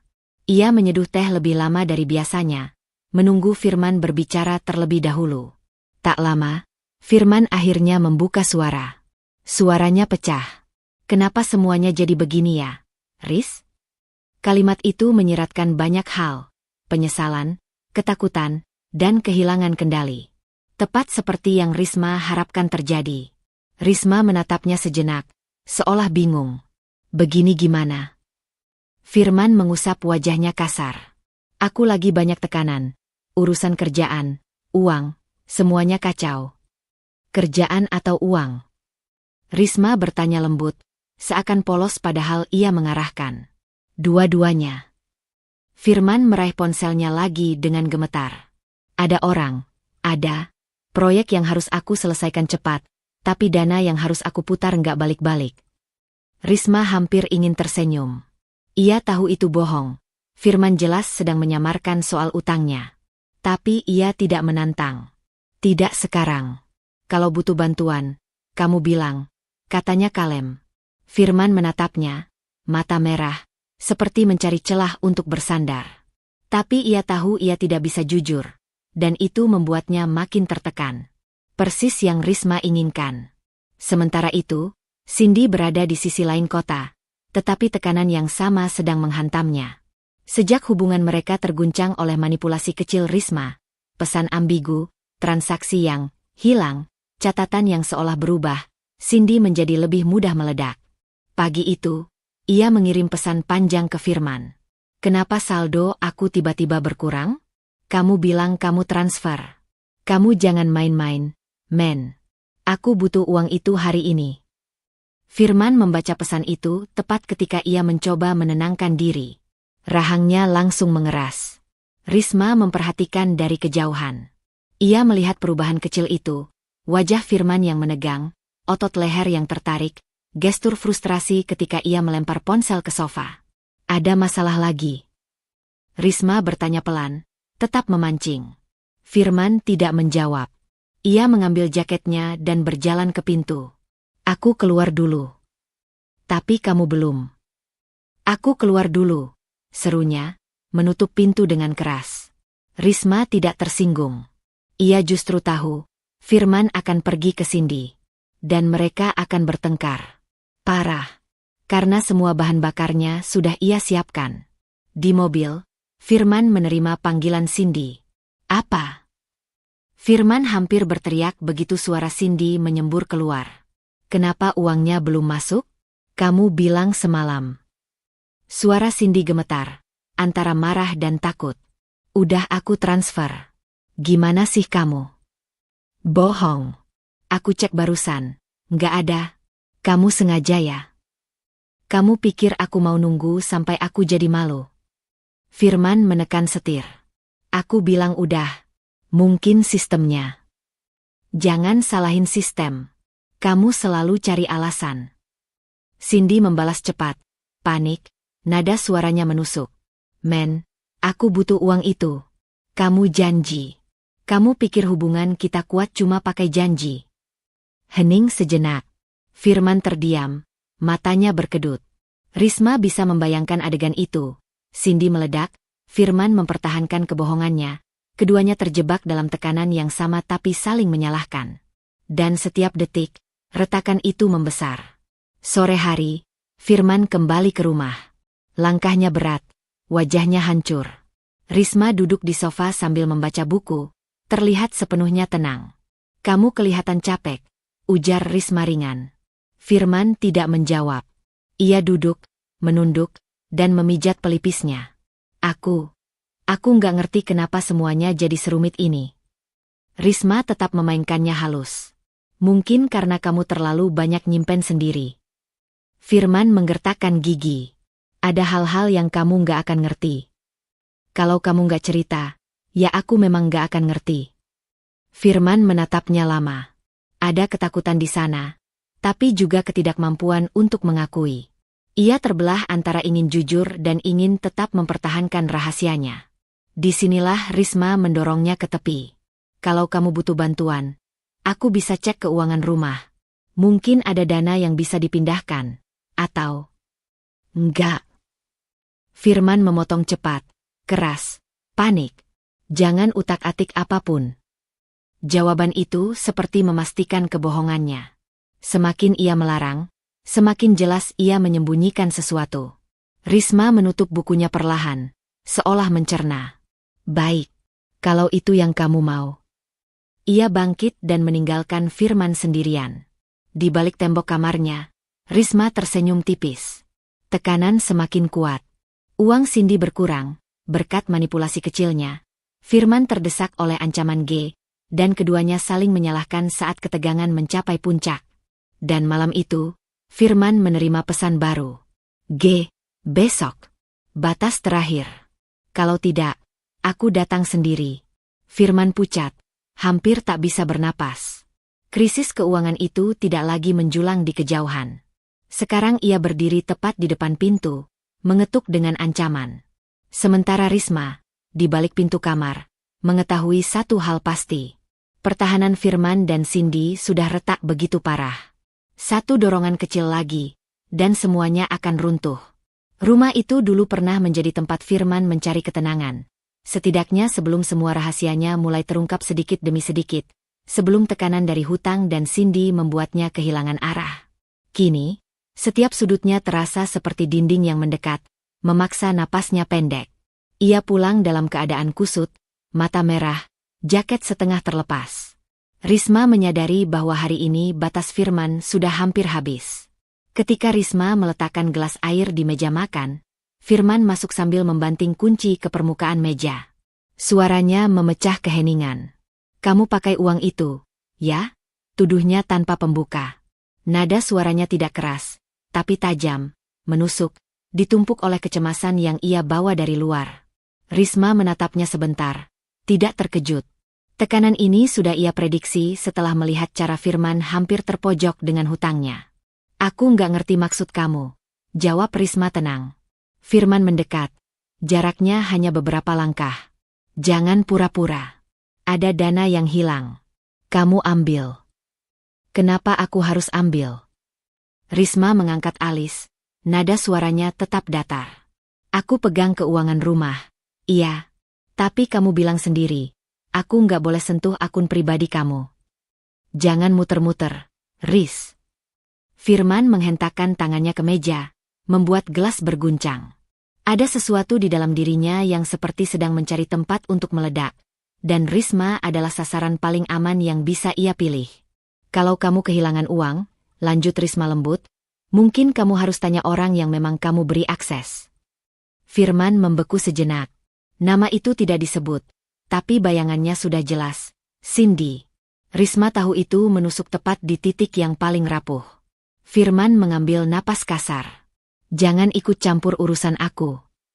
Aku cuma jawab pertanyaan kamu." Risma tetap tidak terpancing. "Kamu pulang, marah-marah, nuduh aku, tanpa bukti.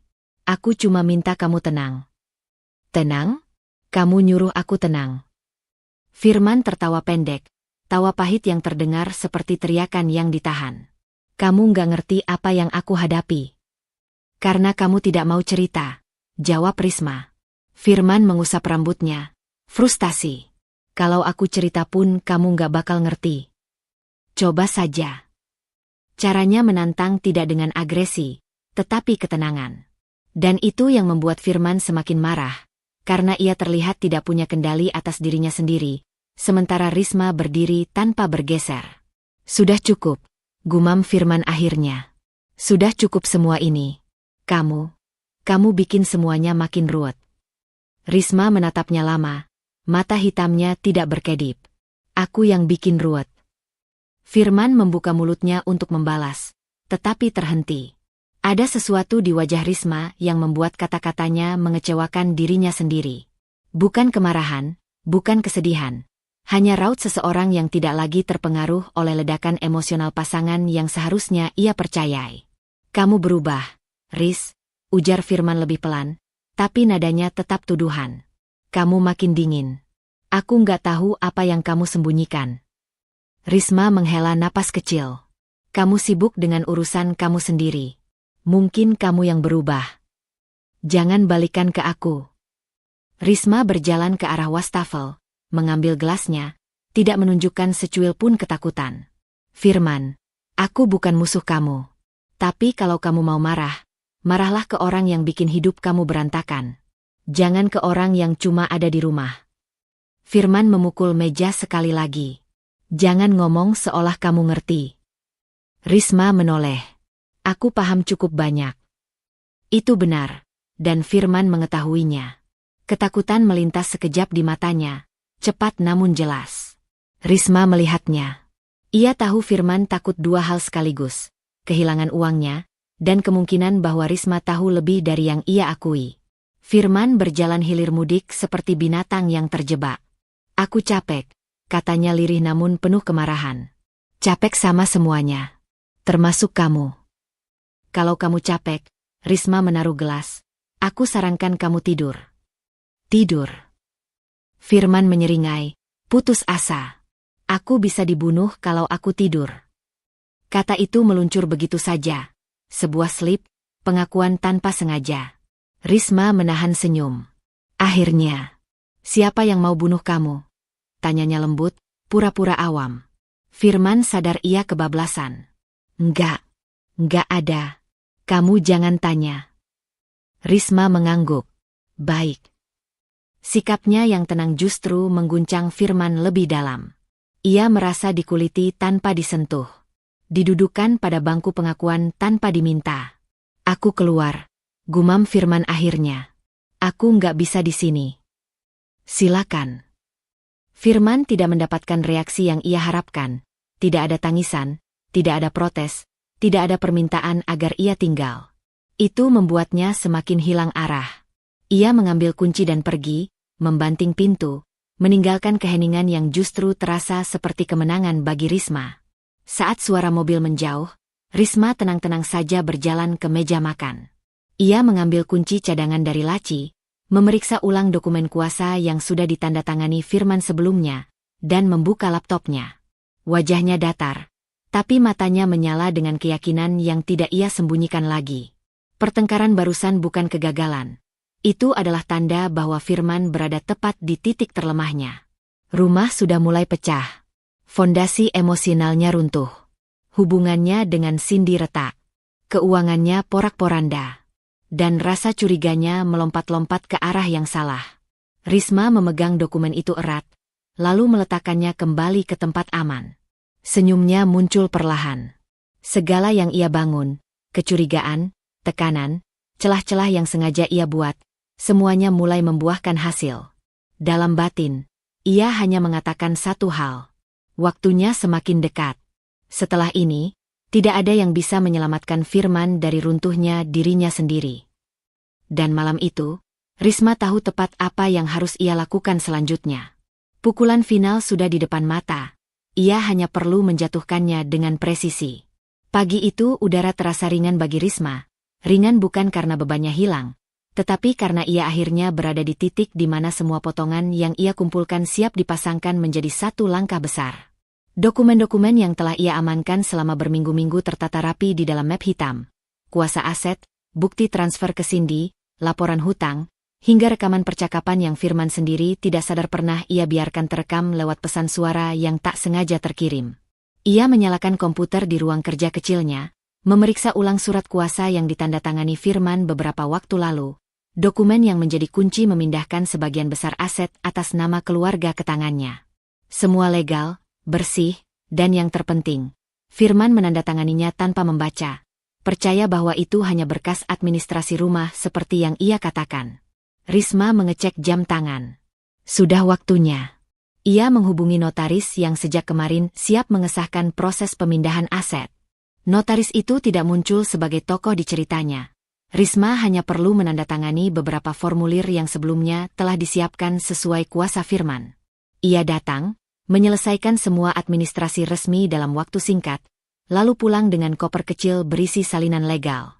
Dengan itu, harta yang selama ini Firman sembunyikan, termasuk investasi, dana darurat perusahaan, dan rekening yang ia pikir tidak mungkin Risma ketahui, telah berpindah ke tangan istri sahnya. Bagian pertama dari rencana sudah selesai. Bagian kedua adalah yang akan benar-benar menghancurkan Firman.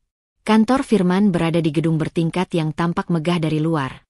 Tapi Risma tahu betul bahwa tempat itu sangat sensitif terhadap reputasi. Setiap pegawai, setiap pemimpin, hidup dari citra profesional. Skandal kecil bisa menjadi racun yang menyebar cepat, apalagi skandal yang menyangkut moral dan keuangan. Risma masuk melalui lobi dengan langkah mantap. Keamanan mengenali namanya sebagai istri Firman dan mempersilakan ia naik tanpa banyak pertanyaan. Ia membawa map hitam itu di tangan, tidak sedikit pun berusaha menyembunyikannya. Saat pintu lift terbuka di lantai tempat divisi Firman bekerja, suasana kantor tampak sibuk. Telepon berdering, orang hilir mudik dengan wajah serius. Tetapi saat Risma melangkah masuk, beberapa pasangan mata mengikutinya, bingung melihat istri Firman datang tanpa pemberitahuan. Risma langsung menuju ruang rapat kecil yang pintunya sedikit terbuka. Ia tahu hari ini ada meeting penting, rapat komite promosi. Firman dijadwalkan mempresentasikan laporan akhir yang menentukan apakah ia layak naik jabatan. Ia mengetuk pintu sekali, lalu mendorongnya. Semua kepala menoleh, termasuk Firman, yang langsung pucat. Risma? Kamu ngapain di sini? Suaranya naik setengah oktav. Panik. Risma tersenyum kecil. Maaf mengganggu. Aku cuma perlu menyerahkan sesuatu. Manajer senior yang duduk di ujung meja bertanya dengan sopan. Ada keperluan tertentu, Bu Risma? Ya, jawab Risma sambil meletakkan map hitam itu di tengah meja. Ini menyangkut integritas suami saya dan integritas perusahaan. Firman langsung berdiri, nyaris menabrak kursinya. Risma, jangan. Duduk. Suara Risma tidak keras, namun cukup menciptakan ruang bagi semua orang untuk merasakan tekanan yang tiba-tiba memenuhi ruangan. Firman membeku. Dengan gerakan tenang, Risma membuka map itu. Di dalamnya ada printout transfer pribadi Firman ke rekening Cindy, termasuk transfer besar yang diambil dari dana perusahaan. Ada juga salinan email bermuatan pribadi yang ia sempat lihat lewat laptop Firman, menunjukkan hubungan gelap mereka. Semua ditata berurutan, tajam, jelas, dan tak terbantahkan. Ini, Risma menunjukkan berkas pertama, bukti aliran dana dari akun Firman ke seorang wanita bernama Cindy. Dana ini tidak tercatat dalam laporan keuangan internal perusahaan. Para petinggi komite saling menatap serius. Firman meraih tangan Risma, mencoba menutup berkas. Berhenti. Kamu gila? Kamu mau apa? Menyerahkan kebenaran, jawab Risma datar, menarik tangannya tanpa ragu. Risma lalu memperlihatkan foto-foto jadwal pemeriksaan kehamilan Cindy yang Firman bayarkan. Ia tidak perlu menjelaskan lebih banyak. Semua orang dewasa di ruangan itu bisa menyimpulkan sendiri. Manajer senior kembali bersuara, lebih tegang kali ini. Firman, apa ini benar? Firman basah oleh keringat. Ini bukan apa yang kalian pikir. Ini, aku hanya.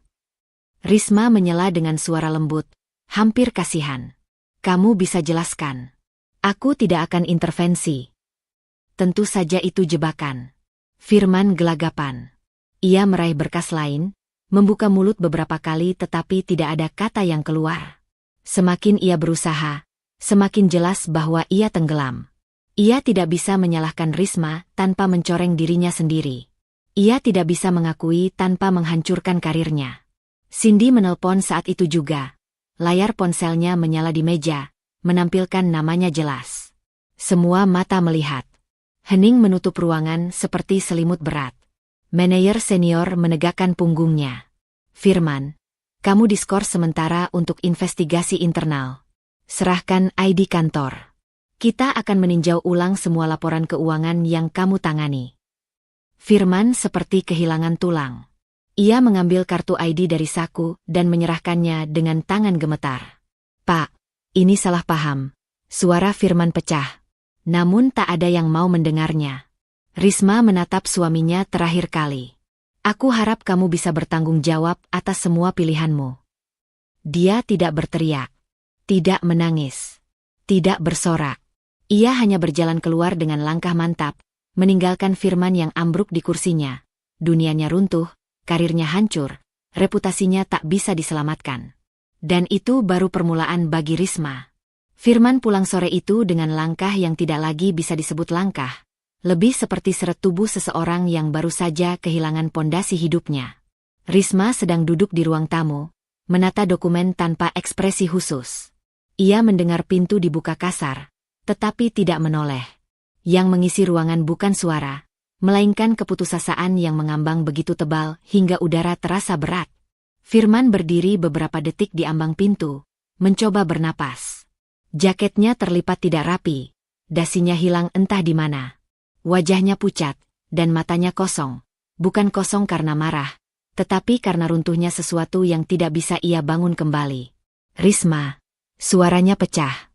Mereka pecat aku. Risma tidak bereaksi berlebihan. Ia hanya mengangkat wajah perlahan. Aku sudah menduga. Firman menutup pintu dan merosot ke lantai, punggungnya bersandar pada dinding. Untuk pertama kalinya, ia terlihat seperti seseorang yang tidak tahu harus mulai dari mana untuk mengumpulkan pecahan dirinya sendiri. Mereka bilang aku menyelewengkan dana. Firman memegangi kepala. Padahal aku cuma butuh uang itu. Cindy butuh. Dia bilang dia nggak punya siapa-siapa. Kamu percaya begitu saja? Tanya Risma tenang. Firman menelan ludah, tidak menjawab. Risma menatapnya tetapi tidak mendekati. Ia memilih netral, tidak menunjukkan kemenangan atau belas kasihan. Bukan karena ia tidak merasa apa-apa, tetapi karena ia ingin menyaksikan Firman menghadapi kenyataannya tanpa topeng apapun. Apa Cindy tahu kamu dipecat? Tanyanya. Firman tertawa pendek, tertawa yang tidak punya tenaga sama sekali. Dia marah. Dia bilang aku ngehancurin masa depan anaknya. Katanya aku nggak berguna kalau nggak punya apa-apa. Risma tidak perlu merespons. Kalimat itu sudah bisa diuji sendiri. Firman melanjutkan. Dia pergi. Katanya dia nggak mau ngurusin hidupku yang berantakan. Dia blokir nomorku. Risma memperhatikan perubahan ekspresinya. Bukan drama, bukan amarah, hanya kehampaan yang datang ketika seseorang benar-benar kehilangan pegangan terakhirnya. Uang kamu habis, tanya Risma. Aku lihat semua rekening tadi. Firman memalingkan wajah seolah malu pada dirinya sendiri. Kosong, Riz. Semuanya. Aku bahkan gak bisa bayar cicilan akhir bulan ini. Keheningan di antara mereka tidak panjang, namun terasa menghimpit. Risma tahu sebagian besar uang itu kini berada di tangannya. Hanya saja ia tidak merasa perlu menyampaikan apapun. Semua itu tertulis secara legal dan sah, dan Firman sendiri yang memberikannya kuasa. Firman berbicara lagi, lebih lirih. Kamu benci aku, kan? Risma tidak menjawab langsung. Ia bangkit dari sofa, menata map di meja, lalu berkata, aku cuma melihat kenyataan, Firman. Firman memukul lantai pelan, frustasi menelusup dari gerakannya. Aku kehilangan semuanya, Riz. Jabatan, uang, Cindy, semuanya hilang dalam sehari. Itu konsekuensi, ujar Risma sederhana. Firman menatapnya, dan di matanya ada pengakuan yang tidak ia ucapkan, bahwa ia tahu Risma sudah melihat semuanya jauh sebelum ia jatuh.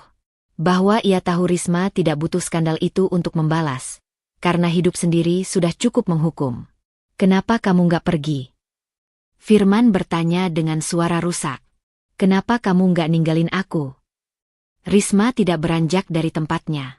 Itu pilihan kamu, bukan pilihanku. Firman mengerutkan kening. Maksudnya? Kamu memilih berbohong. Kamu memilih Cindy. Kamu memilih menyembunyikan uang. Kamu memilih merusak kariermu sendiri. Semua ini pilihan kamu. Firman menutup mata. Pernyataan Risma tidak mengandung kemarahan, tapi itu justru membuatnya lebih menyakitkan. Tidak ada tuduhan. Hanya fakta yang disampaikan tanpa belas kasihan. Ia terdiam lama, memandangi lantai. Napasnya naik turun seperti seseorang yang berjuang menahan diri untuk tidak meledak ke dalam keputusasaan. Risma, suaranya retak. Aku nggak punya tempat lagi. Risma menatapnya, tidak bergerak. Aku tahu. Kamu masih izinkan aku tinggal di sini? Firman bertanya, suaranya penuh rasa malu. Risma menarik napas perlahan. Tinggal saja, jawabnya. Tapi kamu harus hadapi semua akibat perbuatanmu. Aku nggak akan bantu kamu menutupi apapun. Firman mengangguk lemah, tanda ia paham bahwa ia tidak lagi punya kekuatan untuk bernegosiasi. Tanpa peringatan, ia merangkak mendekati meja makan dan duduk bersandar pada kaki meja itu, seolah tubuhnya tidak punya energi untuk mempertahankan posisi lain. Tangannya gemetar. Bukan karena takut pada Risma, tetapi karena ia benar-benar tersungkur. Dalam posisi itu, ia terlihat kecil, hancur, dan kehilangan semua kegagahan yang dulu ia banggakan. Risma memperhatikannya tanpa komentar. Ia tidak merayakan kekalahan suaminya. Tidak menyakiti, tidak menampar dengan kata-kata. Ia hanya berdiri sebagai saksi bahwa apa yang terjadi hari ini adalah hasil dari pilihan Firman sendiri. Dan malam itu, ketika Firman terisak pelan di lantai sambil memegang kepalanya, Risma melihat sesuatu berakhir dengan pasti. Kekuatan Firman atas hidupnya telah benar-benar hilang. Ia tidak menyentuh Firman, tidak menenangkannya, tapi ia tidak pergi. Dan dalam diam, Firman merayap mendekati kaki Risma, tanpa kata, seperti seseorang yang tidak lagi punya sisa untuk dipertahankan. Ia kembali dalam keadaan tersungkur. Tanpa sisa.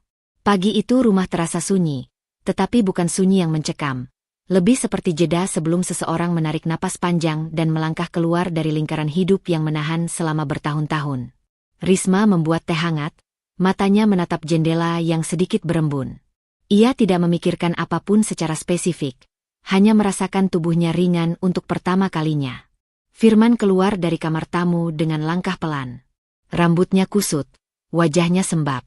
Ia berhenti di ujung meja makan, tidak berani duduk sebelum Risma mengizinkan. Ada ketakutan samar di tatapannya, campuran antara penyesalan dan kesadaran bahwa hidup tidak lagi berada dalam genggamannya. Risma, ia menelan ludah, seperti seseorang yang harus mengucapkan sesuatu yang hampir tidak sanggup ia akui. Aku mau minta maaf. Risma tidak langsung menanggapi. Ia meletakkan cangkir, membiarkan uapnya melayang sebentar sebelum berkata, "Untuk apa kamu minta maaf?" Firman terdiam.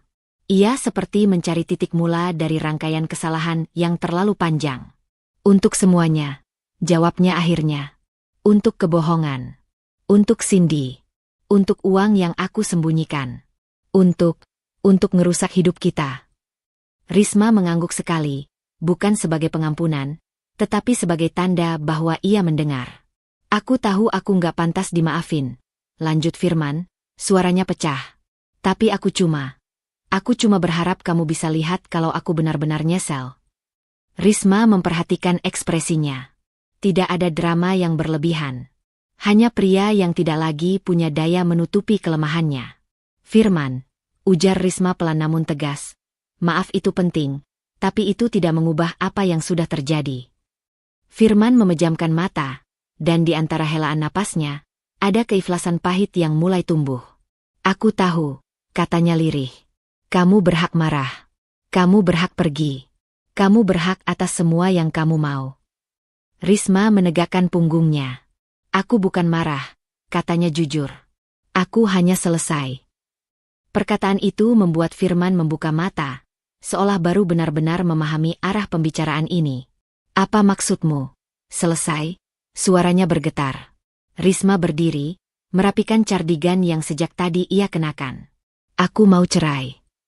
Udara di ruangan itu berubah. Tidak dramatis, hanya berubah, seperti pintu besar yang terbuka setelah lama digembok. Firman terduduk perlahan di kursi. Tidak ada teriakan. Tidak ada permohonan berlebihan. Hanya seorang lelaki yang akhirnya menerima bahwa apapun yang tersisa di antara mereka tidak cukup untuk melanjutkan hidup bersama. Kalau itu yang kamu pilih, Firman mengangguk pelan. Aku nggak bisa larang. Risma menghampiri meja kerja kecil di pojok ruangan. Ia mengambil map berisi berkas-berkas yang sudah ia siapkan beberapa hari terakhir. Tinta tanda tangannya sudah kering, rapi, dan tegas. Ia menyodorkannya ke arah Firman. Ini draft perjanjiannya. Kamu bisa cek dan tanda tangan kapan kamu siap. Firman menerima map itu dengan tangan gemetar. Kamu udah siap sejauh ini? Sudah.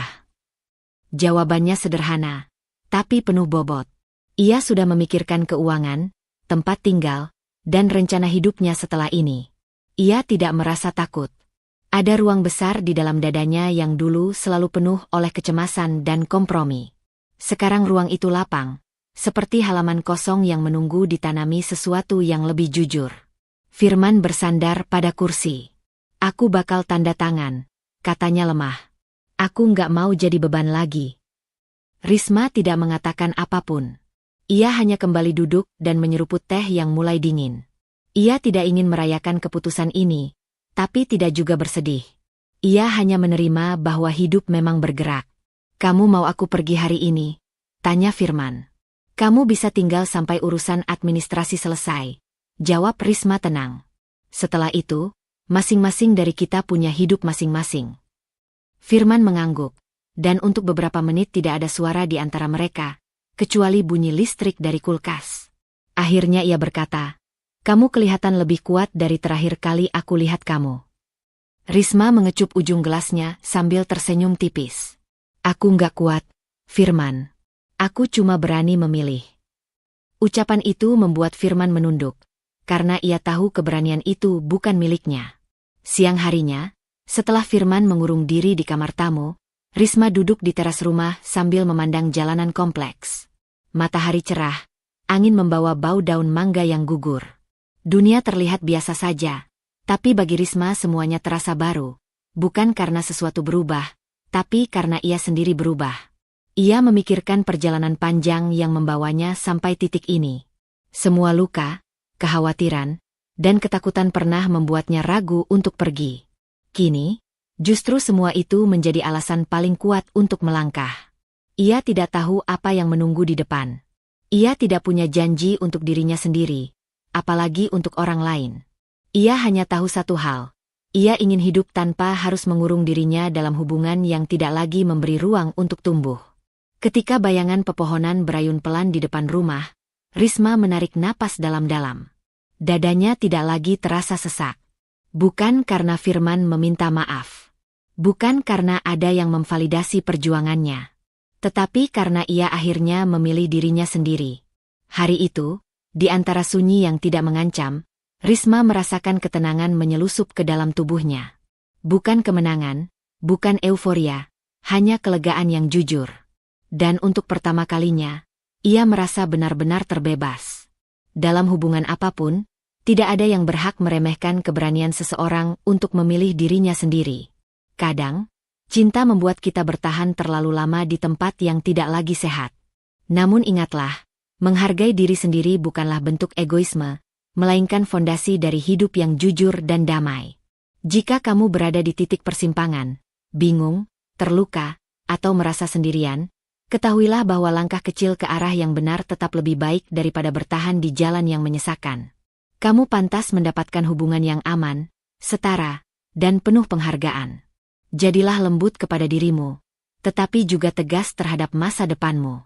Karena setiap orang berhak menemukan kembali dirinya, kapanpun dan dimanapun ia siap melangkah. Terima kasih telah mengikuti kisah ini hingga akhir. Semoga cerita Risma memberikan kekuatan, pembelajaran, atau sekadar pengingat bahwa hidup selalu memberi kesempatan baru bagi mereka yang berani memilih. Sampai jumpa di cerita berikutnya. Tetap hangat, tetap kuat, dan tetap mencintai dirimu sendiri. Berikut hoax pembuka 1 kalimat, 3 baris, kuat dan langsung menggigit. Aku pikir rumah tanggaku hanya retak. Sampai hari itu aku melihat suamiku menggenggam tangan perempuan lain. Dan senyumanku berubah menjadi awal dari kehancuran mereka.